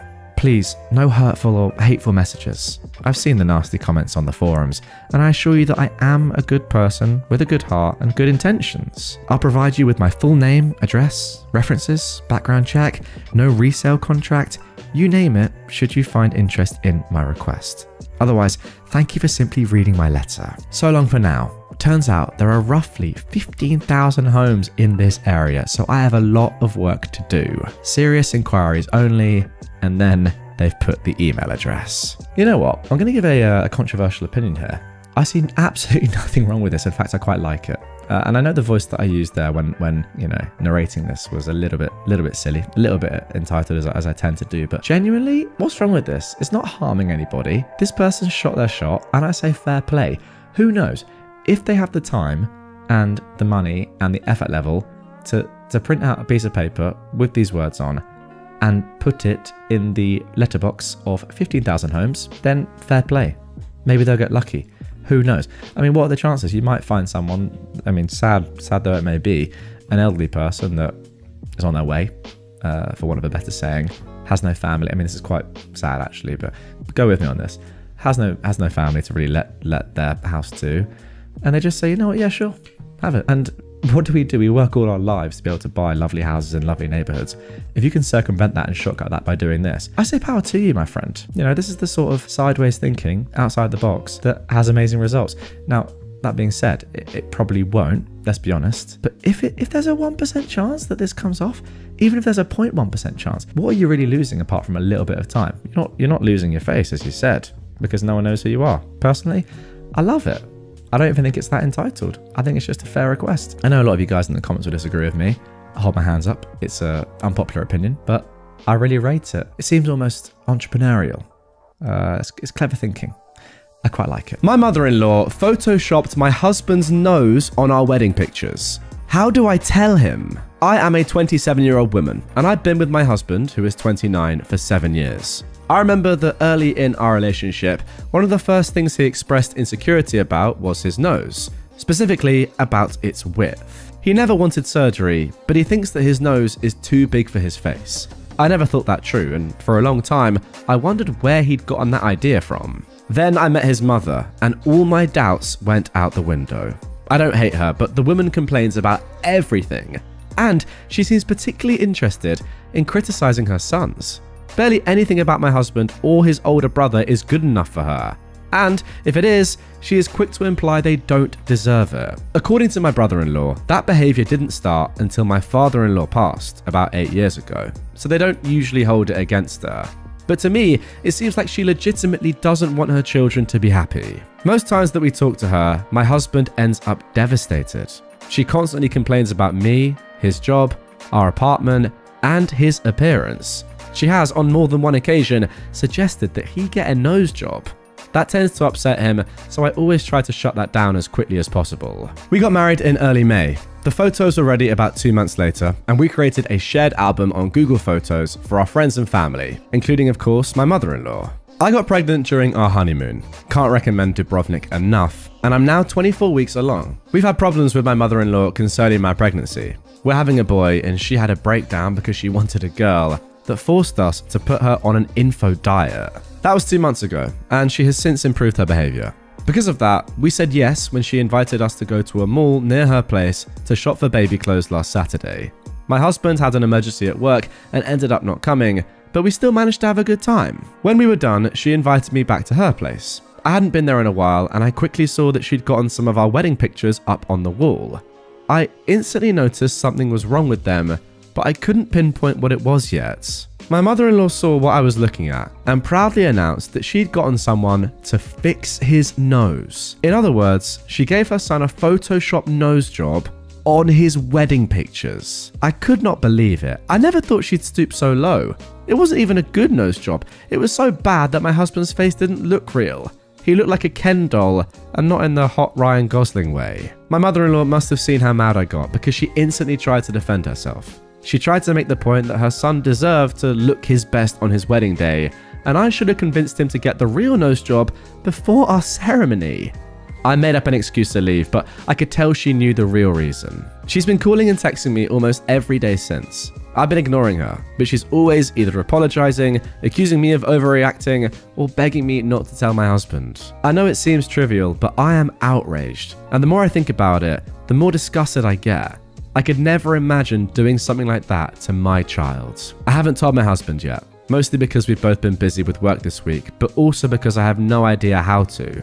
His mother was finally starting to be a better person around him and his brother, and I know it will break his heart to find out about this. I don't know what to do. I have to tell him, but I can't figure out how. I know he loves his mother and I don't want to damage whatever relationship they still have. My mother-in-law also mentioned she intended to send the improved pictures to some of her relatives, so I've got to find a way to shut that down. So, how can I tell my husband that his mother photoshopped his face on our wedding pictures? More importantly, what would be the most peaceful way to do it? Wow, what a start to the episode. I mean, that is just an unbelievable story. I've never heard anything like this. That is incredible. Now, I will say off the bat, it's very sad that your father passed away, and I completely understand why, OP, your husband and his brother have kind of given their mum a pass for a number of years, because, you know, a death in the family like that is completely tragic, and it could and, you know, probably would lead to some unexpected and strange behavior. However, it has now been 8 years, and she's still being horribly and horrifically abusive. This is insane. I mean, the fact of the matter is, you have to tell him, and there's not going to be a peaceful way of doing it. You have to tell him the facts. He deserves to know. Yes, you don't want him to fall out with his mum, but if someone is doing this to your husband, I don't care who it is, it's literally incredible. Like, that is mad. You've got to tell him. He's not going to like it. Who knows what the repercussions and consequences might be, but that's for him and you and, you know, his mum to deal with. Absolutely unbelievable. I've never heard of anything like this. Just incredible. Guys, comment down below. What do you think OP and her husband should do in regard to the pictures, and also just his mum in general?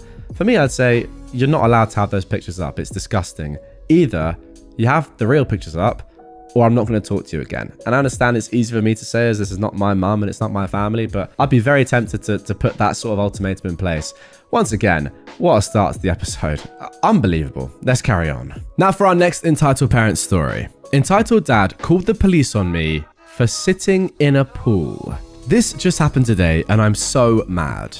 I am a 28-year-old man and I'm autistic, and I just wanted to spend some time relaxing in our local swimming pool. I had black goggles and I like to swim underwater. I also like to simply rest against the poolside and chill. Also, I was the only adult male without any children in this pool, which is clearly for everyone to use. Shallow at one end, deep at the other, etc. I'm just resting by the poolside when a manager, not even a lifeguard, a manager, comes over to me and tells me my presence and behavior is making someone uncomfortable. He explained that somebody had complained that me diving underwater and simply sitting by the side of the pool was apparently unacceptable, because I was apparently doing this to peep on children. He told me this in a non-accusatory tone and seemed to sound as confused as me about this. Okay, well that's good at least. At first I thought I was upsetting some over-worried parent, and being a parent myself, I felt horrible. I explained that I was just relaxing by the poolside. I offered to take off my goggles to put them at ease, and I even wanted to apologize to this person. The manager seemed to accept this and presumably went back to the parent to let them know I was sorry for upsetting them. About 10 minutes passed and the manager was back, telling me the police had arrived. I was shocked and asked if it was about me. The manager said yes, and that they wanted to talk to me. This is when I meet the entitled dad for the first time. Big guy, maybe early to mid 30s and pretty buff looking. This is the only time he spoke to me, and all he said was, "You better go quietly or I'll tell everyone here you're a pedophile." He walked away before I could reply, and the manager led me out the pool. I felt tempted to flip this Kevin the Bird as I walked by, but I kept my cool and just left. I get to the locker rooms and 2 policewomen were waiting. Fortunately for me, they were really nice and friendly with me the whole time. After grabbing a towel, they started asking me what happened and what I was doing. I was honest and told them I was just trying to relax and had no idea that I was upsetting this person just by being there. I even told them I was autistic, which led to one of the officers telling me they had a family member who was also autistic. They then asked me for my details to run me through their database. While that went on, the entitled dad walked by and one of the officers asked to talk with him. He agreed and they went elsewhere. I got changed back into my clothes, and as I was coming out of the changing room, the entitled dad was in my way with his back to me. I couldn't quite hear what he was saying over the other people in the room, but I did hear him rather loudly order his kids to stay put while he went to get changed. He walked off without seeing me and I left the locker room. The police stayed with me in the lobby until their database came back. Of course it came back that I had no history of crime, and the gym staff had told the officers that I had no history of disturbing other people, and I was free to go. However, the entitled dad was hanging around near the back of the lobby watching me. The police saw this too and offered to give me a ride home since I'd walked to the gym. I accepted since I was pretty shell-shocked by the whole ordeal, and I was worried that this guy would try something on my way home. In all, this was a really scary experience, and I'm still shaking typing this. I'm just glad the manager and the police were professional enough to let me speak my piece. I should mention there were other parents in the pool who didn't care about my presence. Another dad and his kids were playing right next to me, and he didn't care. Now, good news on this one is that we do have an update. I went back to the gym today to see if the same manager was on duty. Thankfully he was, and he took me aside to explain his perspective on things. I'll call him Mike. Apparently, that Kevin seemed to be trouble from the start, being very irate with Mike as well as other staff members. The only reason it wasn't the lifeguards dealing with him was because they were scared of him. Being 17, 18 years old, this guy was an early 30s looking buff man. Even Mike, roughly the same age as the Kevin, was concerned with his behaviour, thinking if he got near me, we'd end up throwing hands. When Mike first told him that I'd offered to leave my goggles off so I wouldn't dive underwater, that apparently wasn't good enough. Then when the police arrived, Mike had actually just told them he was concerned for my safety, nothing about the pedo accusation. No wonder they were so nice. I then asked Mike if at any point he thought I really was a threat to the kids. He laughed and said no, saying that when I'd mentioned I had kids of my own, the fact that I'd offered to apologise and attempt to de-escalate things, he could tell I wasn't dangerous. He was thinking more about me being safe than whether or not I was a threat, and the police seemed to think that way too. At one point after I left, the Kevin got mouthy again, and a receptionist chewed him out for his actions. I wish I could have seen that. Then Mike asked if I'd made it home okay, and I told him about the police giving me a ride. Their car wasn't inside the building. He was relieved and hoped that this event hadn't put me off coming back. I do plan to come back to this gym now, since I can count on the staff to have my back. But yeah, everything is cool now, and everybody knows what an idiot that guy is, so I don't think I'm in any further trouble anymore. Oh, and to answer why I left, I was given the choice as to whether to go or not. Nobody actually told me to leave. I was planning on leaving a few minutes before this encounter anyway, so I didn't mind too much. It was only when the police officer caught the Kevin staring at me that they offered to give me a ride. Okay, so let's be completely honest here. Realistically, this man is wasting police time, right? OP has not committed a crime or been anywhere near to committing a crime. What they're doing is completely within the rules of not just society, but also, you know, the pool and the gym, and yet he's had the police called on him. If that's not wasting police time, I don't really know what is. There's not even a semblance of a crime going on here. He's just swimming in a pool. Simple as that. Like, he's not being creepy either. It's not as if he's like going really deep underwater and going up to kids and stuff like that. I mean, I don't know, man. People really hope he's not doing that. Let's just say that. He's not doing that. Let's be honest. So there's just no need. I mean, I really hope he's not doing that. Can I just make that abundantly clear? Because if he is, that changes everything. But from everything that I've garnered from this story, he's not doing that. And he seems like a normal guy, just chilling out. And he's got kids of his own. It seems unlikely that he was doing anything crazy. But you never know. But yes, in all seriousness, this guy, this Kevin, has wasted police time and he deserves to be punished for it. To be completely honest though, yeah, I'm not surprised that you're shaken up by this. Like, to just be going about your normal day and then have the police called on you for no reason, that is going to shake you up. You're going to be scared because you're thinking to yourself, wow, have I acted incorrectly? Am I doing something illegal? Like, you're going to have these questions. It's going to shake you up, even if what you're doing was completely normal and fine and what you tend to do as it was. Yeah, I don't really think you should blame yourself for that or think, oh, why am I shaken up by this? That would shake me up as well. Scary stuff. It's just a good thing that the police and the manager were on your side and didn't jump to conclusions. Now for our third entitled parent story. Two kids unzipped my cat's carrier and were reaching inside to pet my cats. This happened a few months ago when I took my cat to a cat show. For those who don't know much about cat shows, when they aren't being judged, they hang out in large pop-up kennels. It's normal for parents to bring their kids to the cat shows, but this cat show had so many kids running around, it was insane. I've never seen so many kids at a cat show. I have nothing against bringing your children to cat shows, just please stay with them and teach them to respect the cat's personal space. So anyways, my cat was sleeping inside a little cat cave inside of his large pop-up kennel. I went to go to the bathroom, and when I came back, 2 children had unzipped the kennel and one was petting my cat. Why would anyone ever open a pet carrier and touch a random cat they don't know? I would have never done that as a child. I don't know where their mum was, but the girl was saying that my cat wanted attention and that's why she unzipped it. But he was still inside his little cat cave that was inside of the pop-up kennel. They're lucky I have a ragdoll cat. Extremely chilled, cuddly, social, and known as the puppy of cats. Additionally, my cat volunteers with kids once a week, walks on a leash, and vibes with literally everyone. But I cannot describe how upset this made me. I want to add that I've never had any issues with kids at any other cat shows but this one. But another thing is that when I was taking my cat to be judged, a kid touched his tail, and I had a couple of other kids try to ask to pet him as I was taking him to be judged another time. To be honest, I think that's alright personally, just jumping in here. But I understand, the previous bit, that is not okay. Also, I had to fuss at some kids who went to another person's pop-up cat carrier and had their hands and faces pressed against the mesh to see the cat inside, because that's probably very intimidating for the cat. I want to say once again that I've never had issues with kids at other cat shows. I don't know what happened at this one, but for some reason there were so many kids. I would like to add finally that most kids did have parents with them and were behaving well. Okay, an interesting story here. Just to explain what I was saying earlier, I feel like if a kid asks you at a convention like this, where you know there are going to be, families around and lots of animals, if they explicitly ask you, can I pet your cat? I think that's okay. If you want to say no, if you want to say yes, completely fine, up to you. But if they ask you and then you give them permission or not, I think that's fine and that's polite and that's to be expected.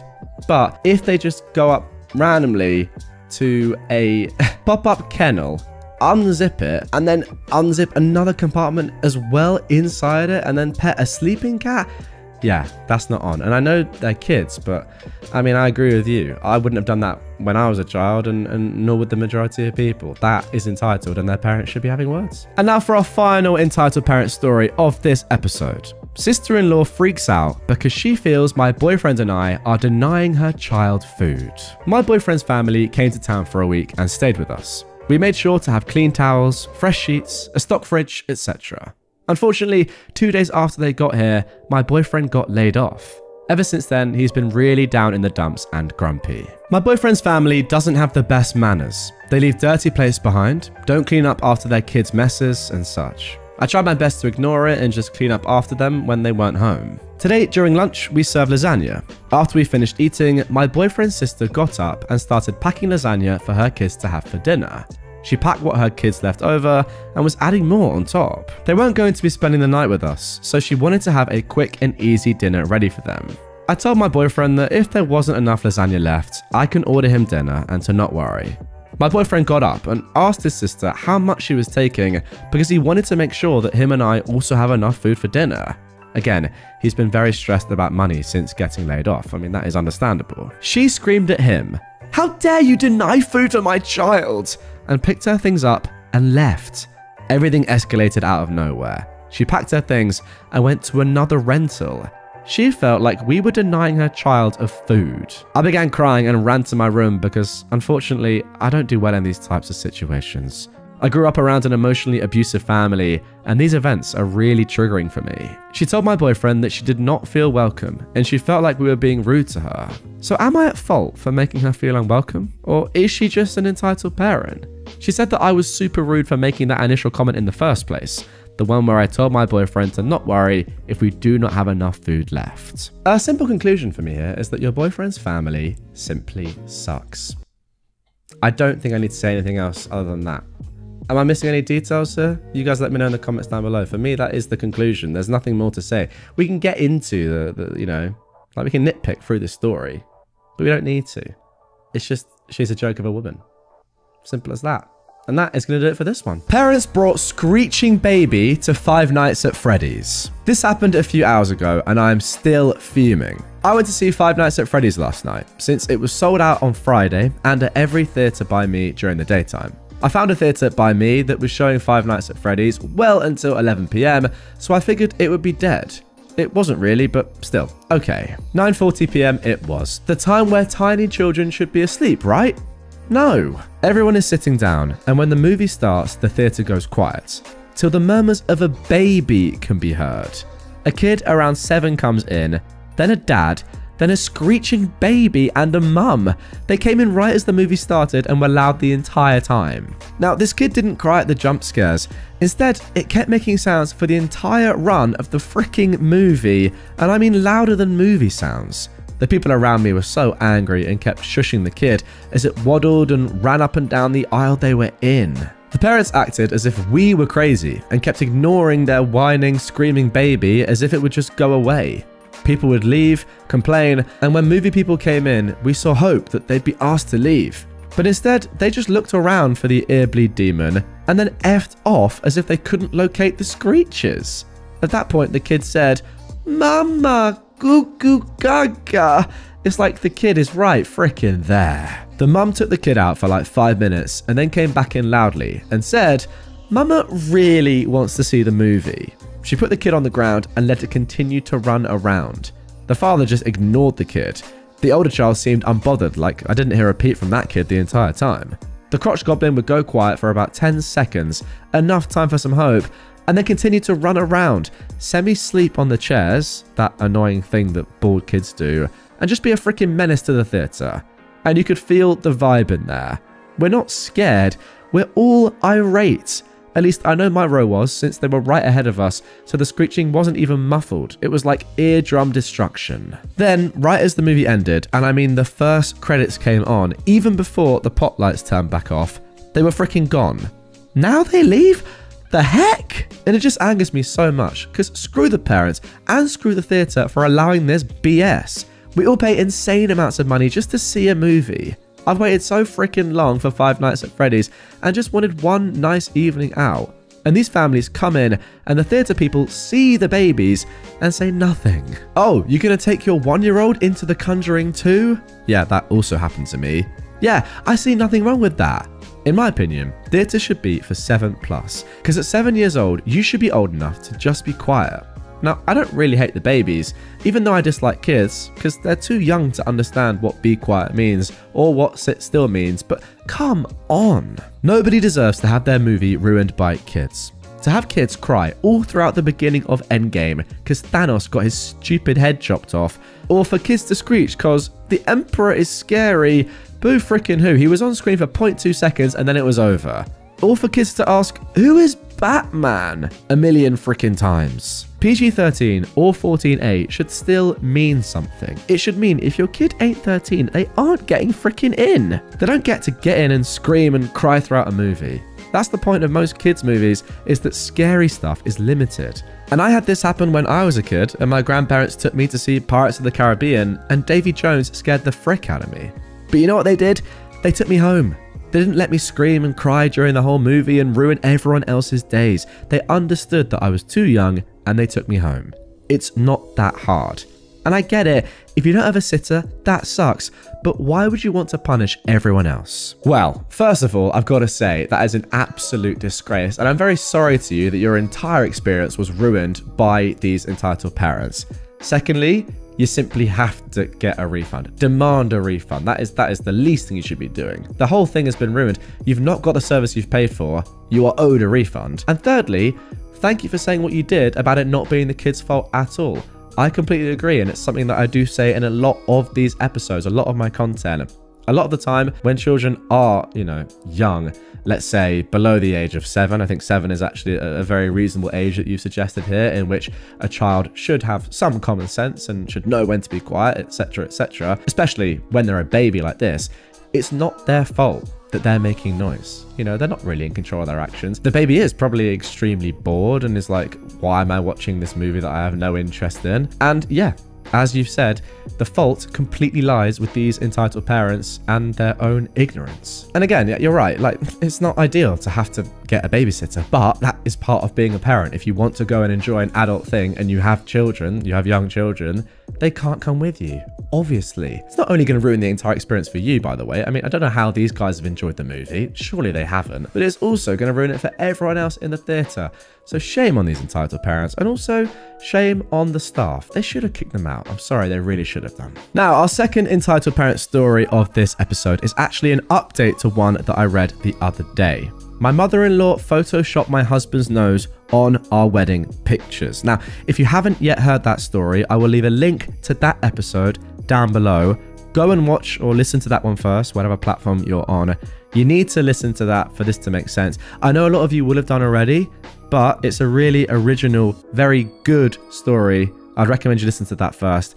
Anyway, here is the update to that one. Hey dudes, I'm back. Thank you to everyone who took the time to offer me advice on my last post. Guys, if you don't remember what happened, OP was pretty much asking what on earth they should do when they found out that their mother-in-law had photoshopped her husband's nose in their wedding pictures.